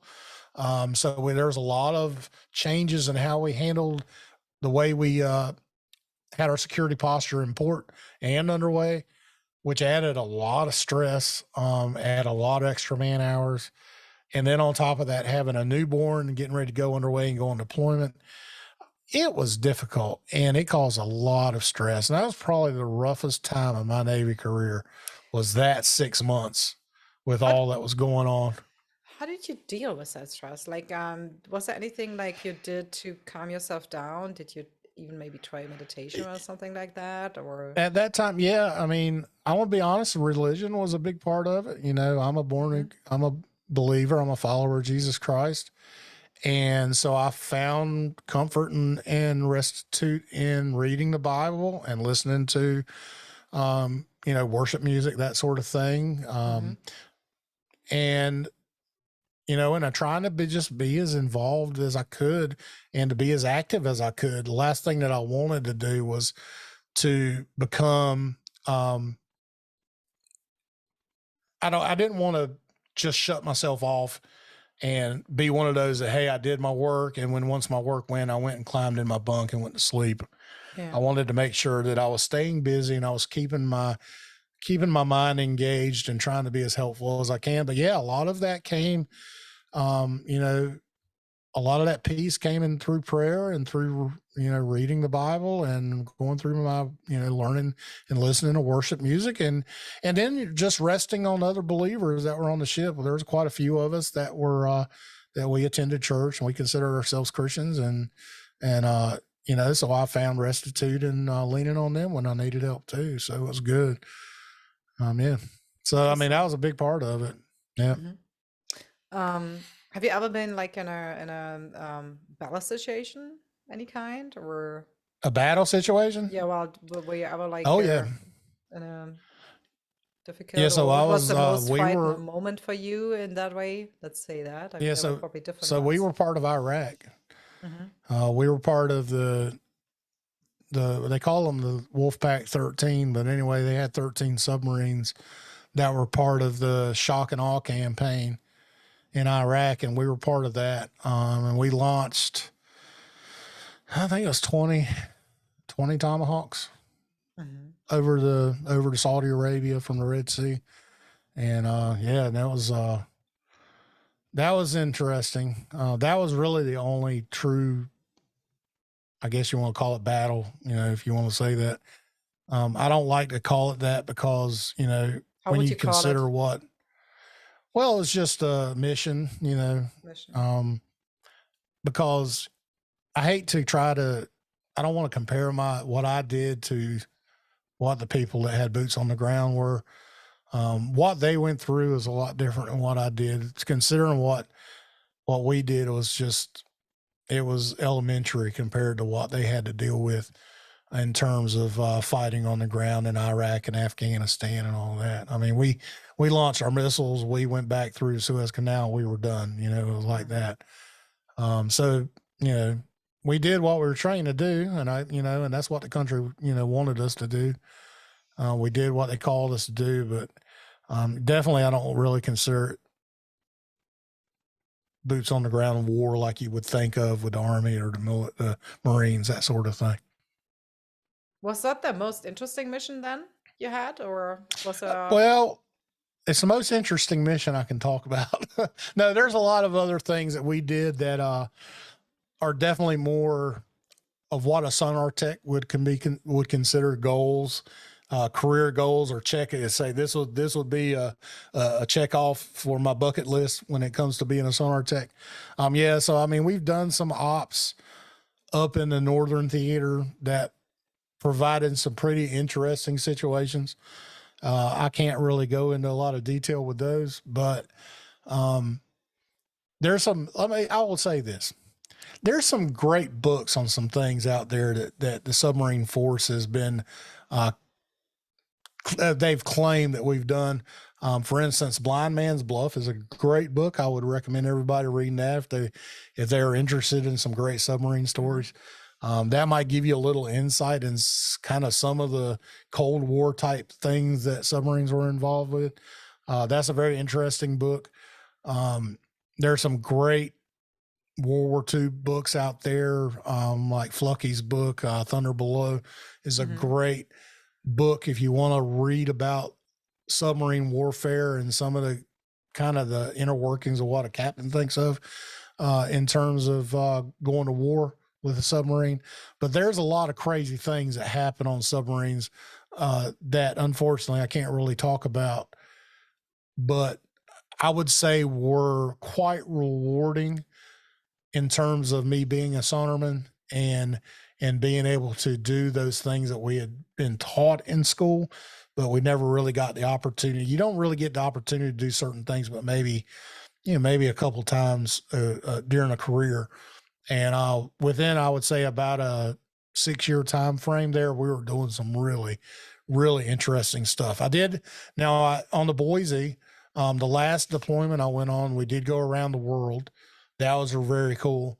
And that included surfacing at the North Pole. I've posted pictures in the past on my social media with that, where I've, got to walk on the ice.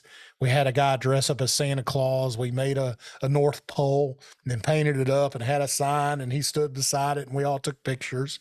But geographically, we were actually at the North Pole.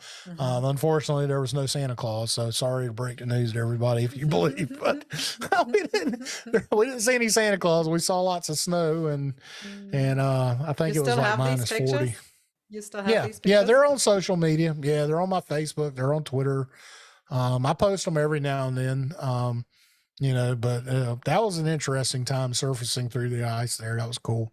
That's nice. And going around the world and going to and seeing Japan and Singapore and things like that. So I swear Santa was real. Sorry. Didn't mean to burst your bubble. I'm not saying he's not real. I'm just saying at the geographic North Pole, I didn't see him. So it was dark though. It was really dark and cloudy. So there you go. Is there any what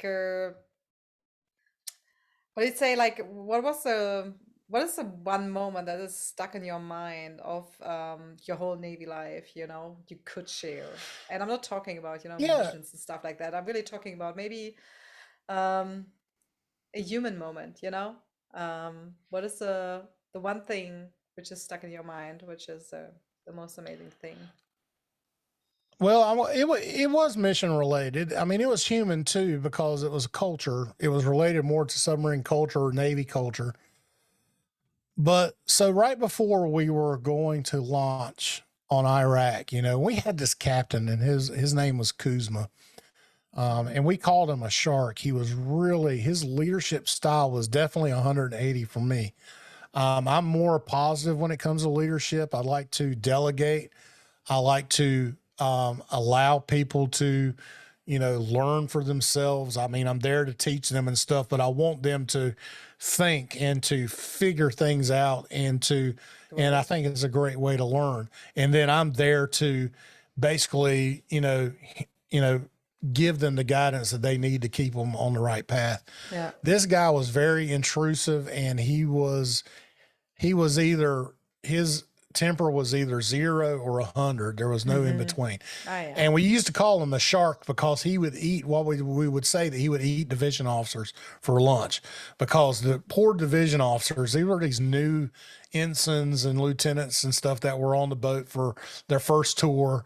And he would just tear into them like it was nobody's business.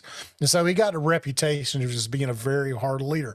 He loved who he loved and he hated who he hated. Fortunately, I was one of the people that he loved, because I stood up to him. You know, he was a big guy, you know, he was very tall. He was just, you know, one of those alpha type people, that you knew as soon as you saw him that, you know, That's he funny. could be Like kind of those type of difficult. people that like to be challenged. Yeah. Right? And that's it. And so here's the story. So the first time I ever challenged him, we were doing pre-deployment training up in Groton, Connecticut. And we happened to be going up and doing these attack centers. And basically these are mock-up kind of, you know, submarine control rooms, sonar rooms, that sort of thing.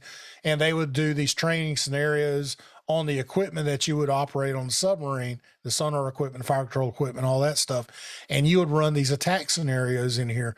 And so you had the attack center, which is where the control room was. And then you had another classroom that was the sonar trainer, and you could shut them off and they had their own entry doors, right? But it just so happened on this day that we were coming up, and I'd maybe been on board. This was probably November of 2001. So I'd only been on board. Remember, I checked in September, so I'd only been there for a couple months. And this was the first attack trainer, and our watch team was coming up to relieve the morning guys. So we were going to be the afternoon watch. We were coming up into the building. We got on the floor where the attack trainer was, and there were some maintenance people working on the cipher lock to sonar. So we're like, okay. So we walked around in this building 518 in Groton. These corridors are fairly long, like a rectangular, basically loop of hallways. And you know, if you just went around it, you would just find yourself back in the same spot eventually, but they were very long. So as we were walking around to the other side to get to the attack center, somebody was telling a joke. Well, it just so happened that the punchline of that joke happened right before we were going into the attack center. We just so happened to have the door open. And I laughed. I thought it was hilarious, and I laughed out loud, and I was out in the hallway. Well, that pissed the captain off. He was not happy. And as soon as we walked into the door, he's like, "Who was that out there laughing?" And I looked over and I raised my hand, and he's like, "Petty Officer Watson, I'm 275 pounds of pure terror." Or I'm 6'2", 275 pounds of pure terror. And I said, "Well, Captain, I'm 6'4" and 300 pounds.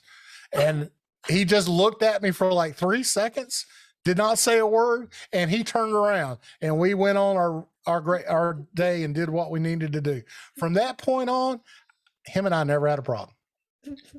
It was like he was cool with me, and he treated me like I was one of his boys. I mean, you know, he never called me by my name. He called me by my boat nickname, which is another thing that happened on submarines, is eventually you'll earn a nickname. It could be good, it could be bad. But my nickname was Biggie Smalls because I was a big guy. I was one of the bigger guys on the boat. So everybody called me either Biggie or Biggie Smalls. And he would say, "Hey, Biggie, come over here." And, you know, it'd be like midnight, and we're doing watch turnover for the mid watch. And he always liked to sit in his control room with a blanket and his chair, and he would lean back, and he would never really be asleep. He'd always be listening for when a divo screwed up. So go out there and chew their butt. But I would always come by the control room and he'd like, "Hey, Biggie, come in here for a minute." And he would show me all kinds of crazy things that normally the E6, or at that time I was a senior E5. At that time, you shouldn't be seeing things from a captain of a submarine to a lowly E5. Some of the stuff that he was showing me on his laptop, I'm like, "Captain, I don't think I should be seeing this stuff, because this is like stuff coming from, you know, squadron and other things." He's like, he would just ask me, he said, "What's your opinion on this? What do you think about this guy? You think this guy's an idiot?" I mean, he would just come out and say, "You think this guy's an idiot?" And it could be another captain. It could have been the Commodore. I mean, it's just nuts. This guy was something else. But yeah, so I mean, just standing up to him was interesting because it kind of changed his outlook on me.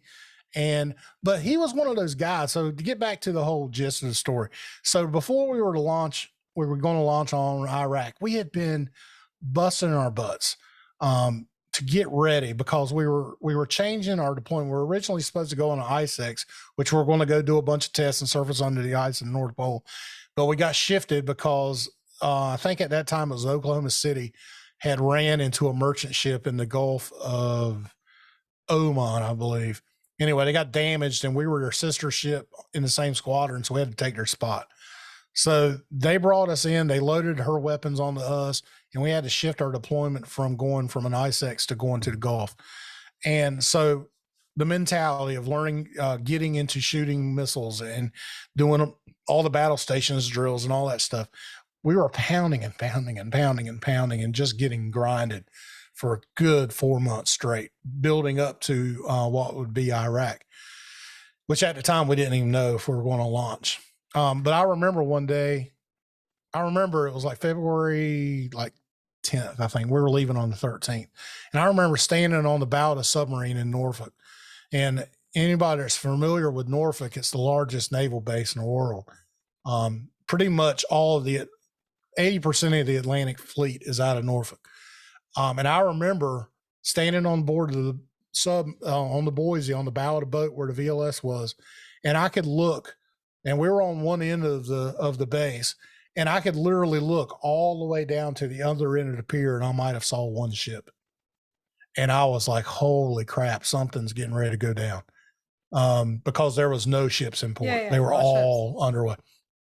And so anyway, we were in the Red Sea, right? So we were getting ready to launch. Maybe within the hour, we were going to start doing our missions. And the captain had written a letter. And it was one of those like, listen, guys, this is what we're getting ready to do. This is what we've trained to do. But listen, this is what I want to tell you. You guys have performed to the top of your level over and over again, no matter what the situation was, no matter what obstacles have been thrown at you, you have operated at 110%. And he said, I just want to thank you. And so for us, it was different because, we've seen this guy that was just like this hardcore, just, down your throat leader, just wearing you out constantly, to this guy that's, that when the time come, he was like, I appreciate everything that you've done. He said this, and I remember what he said in the letter was he said, we're getting ready to make history. So when I was reading that, he gave this letter out to all the different watch stations, and we had to read it to our watch standers. And I thought about that, and I was like, man, that changed my outlook on him a lot. Sorry if I'm. Take your time.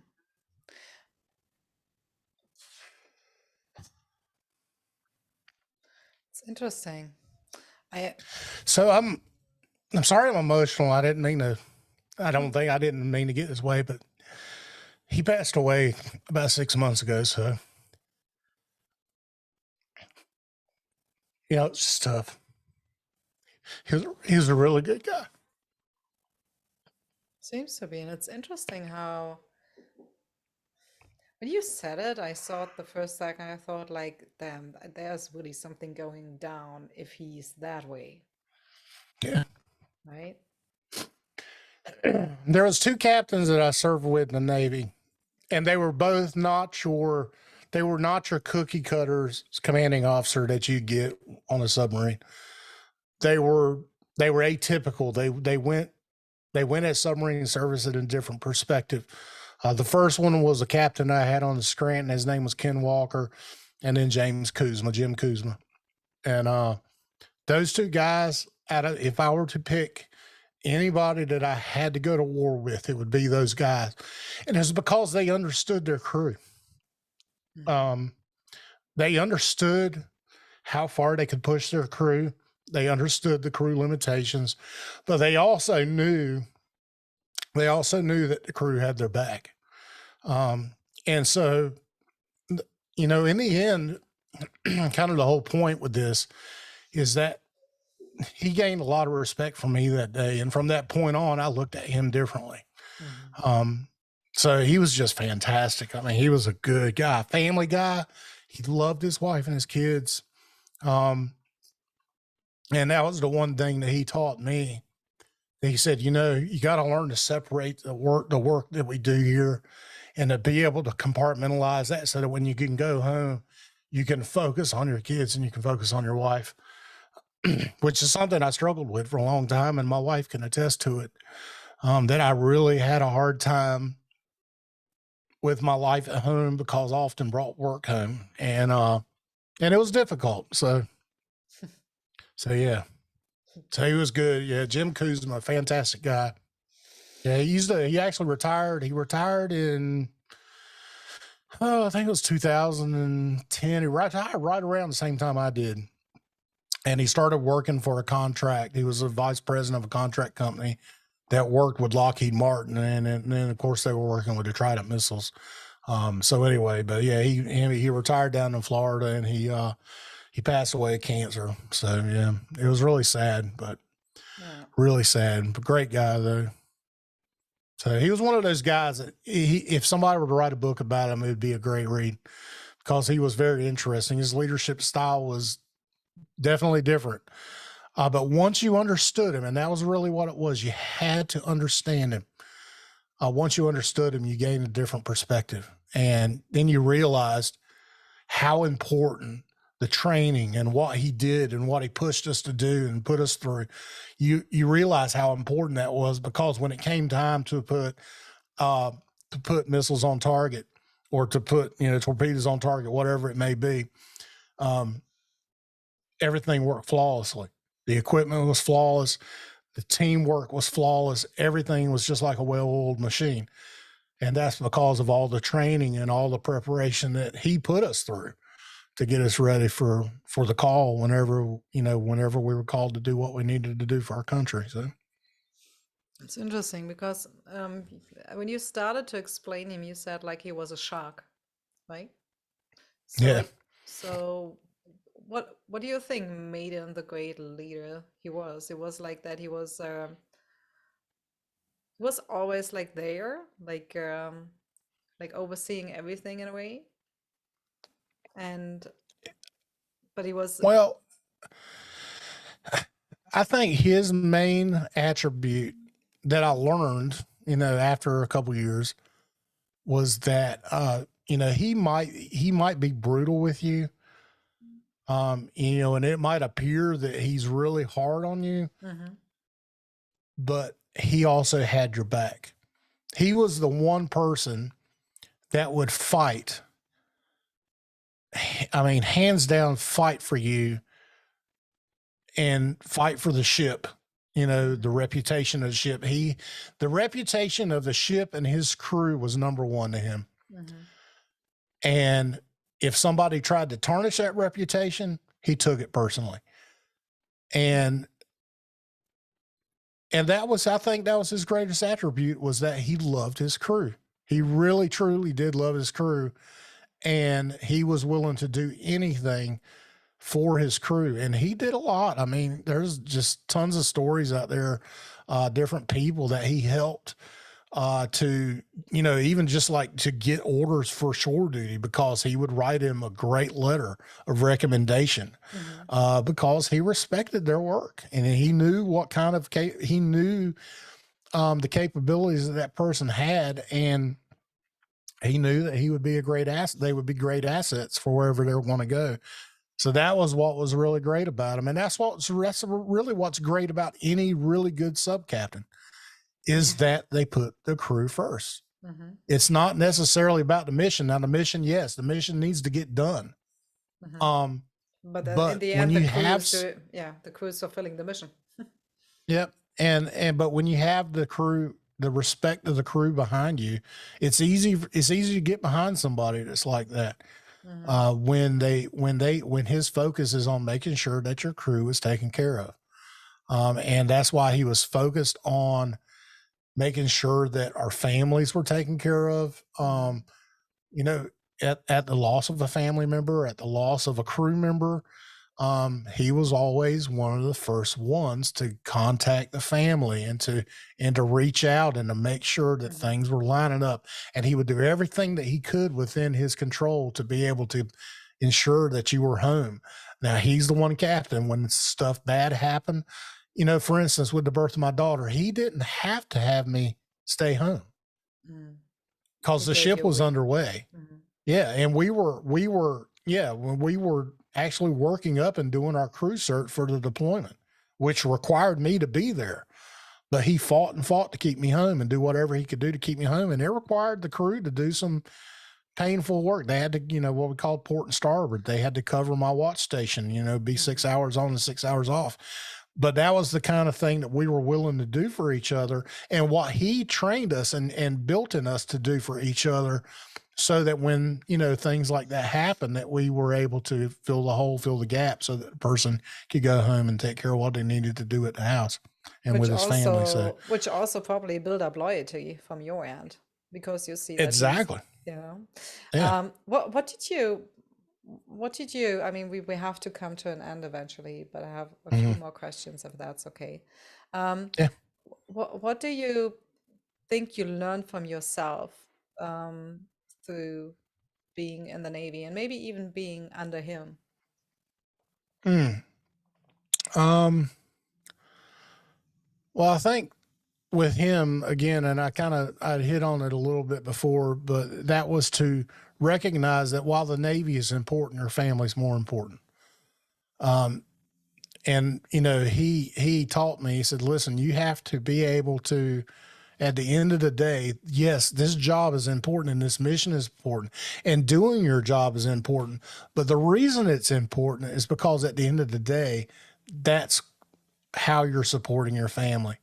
And he said, but listen, when you're home for your family. You're not home for the Navy. Be able to go home. You got to be able to spend time with your family. You got to be able to figure out how to compartmentalize your duty on a submarine to going home with a family. And that was, I mean, it was difficult to do because, I mean, you know, when you're, I mean, honestly, our schedule was pretty brutal. It was, you know, 250 plus days of sea time out to sea. And that time that we're in port, you know, typically, especially after 9/11, we were doing 24-hour duty every third day. And then those other 2 days were typically 10-hour work days. So there wasn't a lot of time with the family for a very long time. So that's why I said that the time that you have with your family, you have to be able to turn off work, go home, spend as much time with your family as possible, invest as much time with your kids as possible, and be able to do that.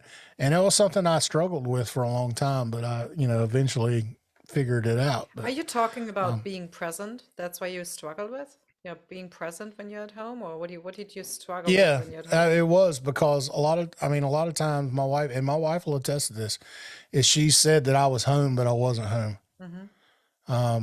I was physically there, but I wasn't mentally there. And Why do you think that was?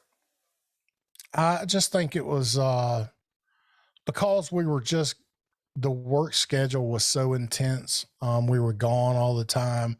The op tempo that we were seeing in the submarine force as a whole. 9/11 had a lot to do with it because, again, like I was saying, we had to change everything in terms of how we did security. Our operations out to sea changed. Our focus went from a Cold War type scenario to now we have to learn how to deal in shallow water and, you know, and deal with, you know, multiple types of operations, whether it's intel or, you know, launching Tomahawks or doing SEAL delivery, doing whatever. So all that stuff, you know, was a new kind of thing for us. And we were kind of thrust into it. So, you know, almost thrown into the fire, so to speak, because, you know, we were one of the first ships to start doing deployments right after 9/11. So we had to learn all this stuff. And it was just rough. I would say from 2001 to 2004, it was an absolute grind mentally. And unfortunately, it took its toll on my family. You know, thankfully for my wife, she stood around with me through it all. And she had that strength and fortitude to work through that and to understand what I was going through. I mean, she could have easily given up and divorced me, and it happens a lot. But with her her strength, her inner strength, she stuck with it, and God, I love her for it. I really do. Do you think that because I'm just curious, because we asked that before we had this talk before, a little bit similar with Didi from Stack Up, and I asked them similar question. Do you think the Navy should implement like a system somehow to support like people like you when you're coming back, like in a mentally way or something, or so they, have this ability to be present, to be able to live their normal life at home, because it is so different from being there. Yeah, I do think that they need to, and I think in ways that they actually have, but it's taken a very long time for them to do so. It should have happened a lot earlier. I don't even think PTSD. That is a deep, deep topic. And in various ways, I think I've suffered from PTSD. Definitely, I would not compare what I went through with, say, somebody that's, lost somebody on the ground, from an IED attack or from gunshots, whatever, I would not compare what I had with anything like that. It pales in comparison, but you know that your body doesn't make a difference, right? Correct. Yeah, it does. So yeah. PTSD is PTSD for the body. It doesn't make a difference if you have a gunshot wound or something which you think is not as strong. Yeah. No, I know it's not. All of it's the same, and it all affects us. A lot the same. I mean, there's a lot of similar things, but I don't think the Navy. I don't think the military as a whole was prepared for what they saw. And as crazy as that sounds, because even through, all the different wars, World War I, World War II, they saw PTSD. They called it different things like shell shock and things like that. They didn't know how to deal with it then. Thankfully, I think that we have enough professionals out there now that are trying to recognize it and do things to help veterans. But yes, I think that the Navy can do definitely more. The Marines, the Army, the Air Force, whatever, they can definitely do more to help the veterans out there that are suffering from it. The VA, by God, they have to do more to be able to help these veterans because they're struggling. That's why I'm thankful for like Regiment and for Stack Up, two organizations that I've been involved in, because their main focus, both of them, their focus is to prevent veteran suicide and to support veterans who are suffering from things like PTSD, depression, anxiety, that sort of thing. And so that's, why, and I know you wanted to talk a little bit about Regiment. Exactly. That's why I got involved with Regiment. Exactly. Let's jump into that right away because we're running out of time a little bit. That's why you are supporting Regiment GG, right? What are they doing exactly to support veterans? So there's a number of things that they do. So their main gig, like I said, their main mission is to prevent veteran suicide. And they do that through all kinds of different ways. Whether it's through gaming support and running charities for organizations that align with their mission. And that's why they partnered up with stackup.org here recently, is because it aligns so well with each other in terms of trying to prevent veteran suicide. But there's all kinds of things. So they've got people there that work with the VA that, they can, if you're needing assistance, there's people within Regiment that you can seek help. They provide a job board for veterans. So if you're looking for employment, they'll post jobs that are there, right? That are available there. Of course, they provide all kinds of gaming, different things with gaming, lots of contests, tournaments, that sort of thing. But they do they try to promote community, which is really something I can get on board with. And a lot of it is geared around charity, and it doesn't necessarily have to be just Stack Up. I mean, they've done great work with the USO. They've done great work with this organization that provided puppies for veterans that suffered from PTSD. You know, I want to tell you, one of the things that helped me tremendously is my pets. I love my pets, and they are a de-stressor for me, along with gaming. Gaming is a de-stressor for me. My pets are a de-stressor. There's nothing better than a sweet little puppy that you get to come home to that jumps in your lap and gives you the licks and, you know, plays tug of war with you and all that. Yeah. And so, you know, they were involved with that. So there's just great charity organizations. And that's really I think is their main, is really what I've seen them gear toward, is ways that they can give back to help and raise money for different charity organizations that fit within their mission, which is to prevent veteran suicide. So I'm all on board with that, because that's really what I've been doing now for the last, I would say, 6 or 7 years, is I've done charities for Stack Up and Operation Supply Drop and other veterans organizations, and to be a part of Regiment and to see that that's what they want to do. It's just easy to get on board with that. That's amazing. And I think also like giving people the opportunity to find a purpose in their life again, right? Giving back and they do. I mean, giving I mean, back they could be that purpose, for example. Yeah, they're giving back, and I mean, they provide a platform for people to be able to come together. And you know, it's really hard for, you know, say somebody that's in the military, that's been, you know, on multiple tours in Iraq, Afghanistan, or wherever, to go in and to communicate with people that haven't walked in their boots, so to speak. So Regiment, you're with a organization, and let me just say, a large organization. I don't know, like I saw Galatron in here. He might be able to tell me, but I know they have to be over 8,000 strong right now. I mean, it is a huge organization of like-minded people that know where you're coming from, that can speak your lingo and your language, you know, that you can, you know, and military will attest to this, you know, is anybody that served. There's a certain mentality that you have that you can joke around and joke with certain things.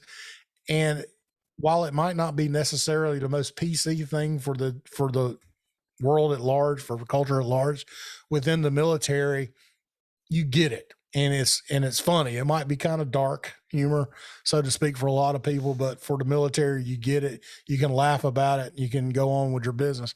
And that's the kind of thing that they provide. I mean, they provide a way that you can just be able to communicate with people that's been there and done what you've done. And you're able to, you know, speak your mind, and, you know, while being respectful, obviously, but, you know, speak your mind and just be who you are. And, you know, and they don't have any crazy rules other than being respectful for each other. Obviously, Regiment's a U.S. based organization, so you have to prove your service within the U.S. military. But, you know, other than that, there's no other rules. You know, it's just go in there, take advantage of what Regiment provides you, and you know, get plugged in as much as you want to get plugged in. There's no real requirement. So.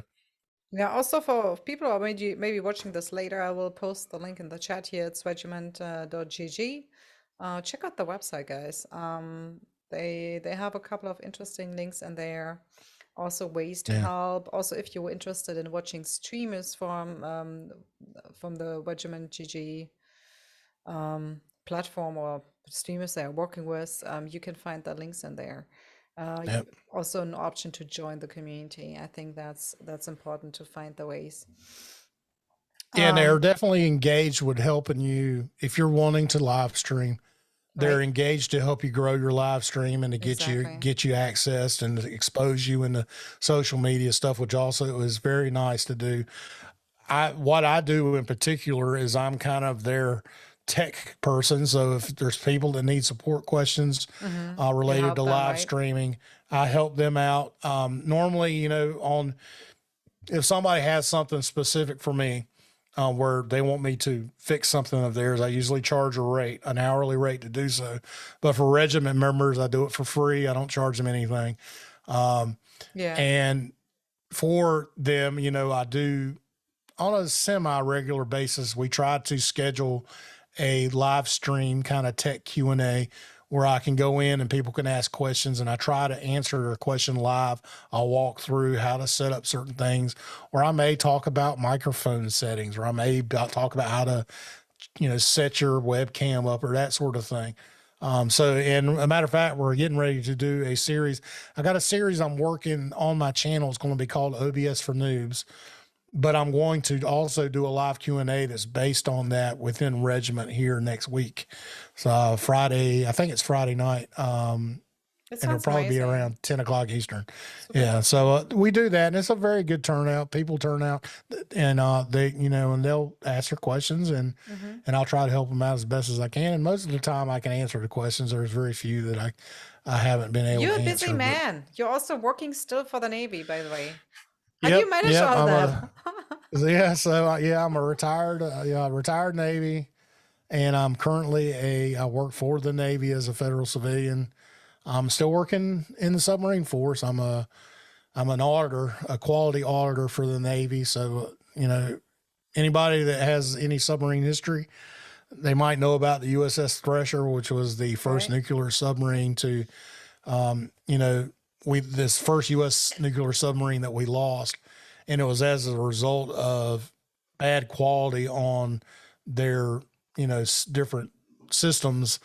And so, when that sunk, it kicked into effect a big inquiry, a big investigation. And one of the things that came out of that was a program called the SubSafe program.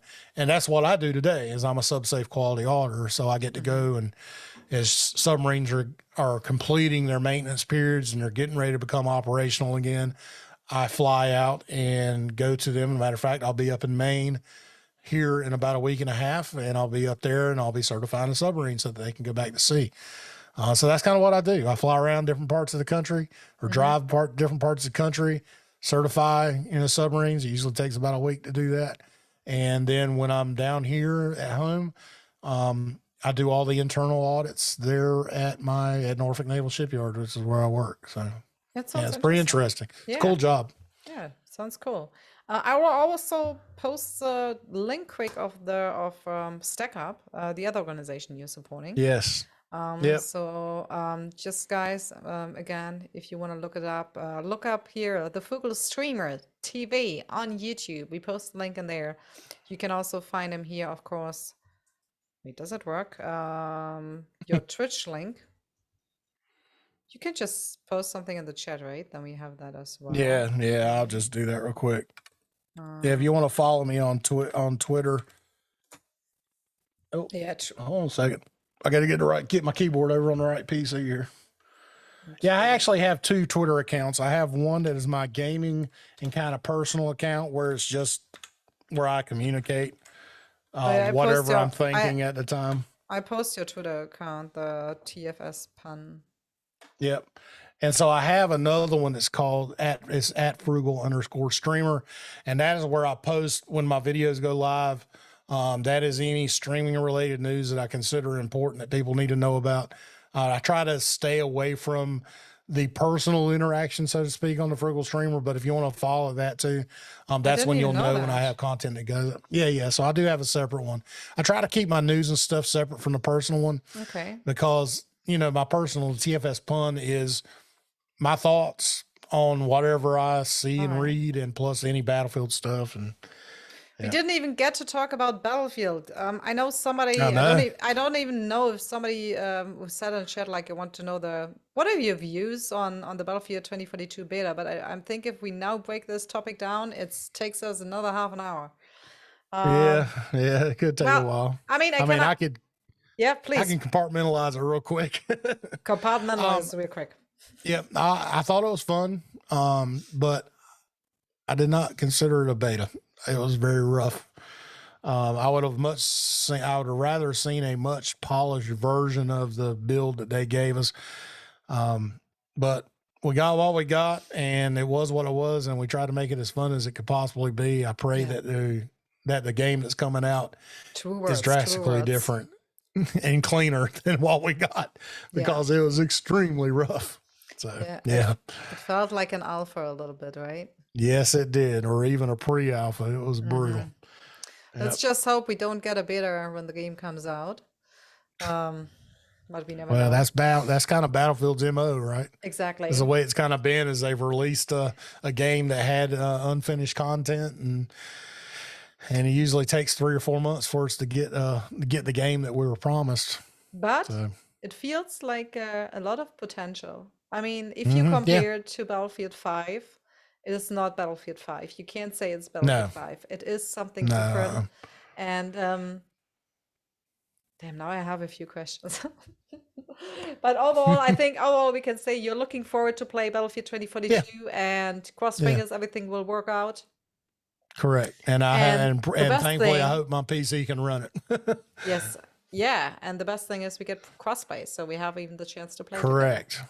And I'm really looking forward to that, because there's been a lot of people that I have interacted with that I have not been able to play with because they were on console and I was on PC. So I'm really looking forward to just getting up with all these people, including you, and being able to play and right? you know, and just have fun and do all the stupid Battlefield things that we can do. I think that's the one thing that this Battlefield's going to provide us, is those moments that we kind of missed within the last couple Battlefields, where we can just do some really stupid, crazy, you know, imaginative things that, you know, we really weren't able to do after Battlefield 4. So, so we'll see. I'm interested. We'll see. So, we'll see. Yeah. All right, guys, we have to find an end here. I hope that's okay. Thank you so much for joining us tonight. Thank you for having me. No, thank you, man. It was an honor. It was so interesting to hear everything you had to say. And I personally learned a lot today. So thank you for that. Really much appreciated. Yeah, it was a lot of fun. I enjoyed it. I'd love to come back anytime you want to talk, let me know. If you want to talk Battlefield more stuff, we can do something Battlefield centric.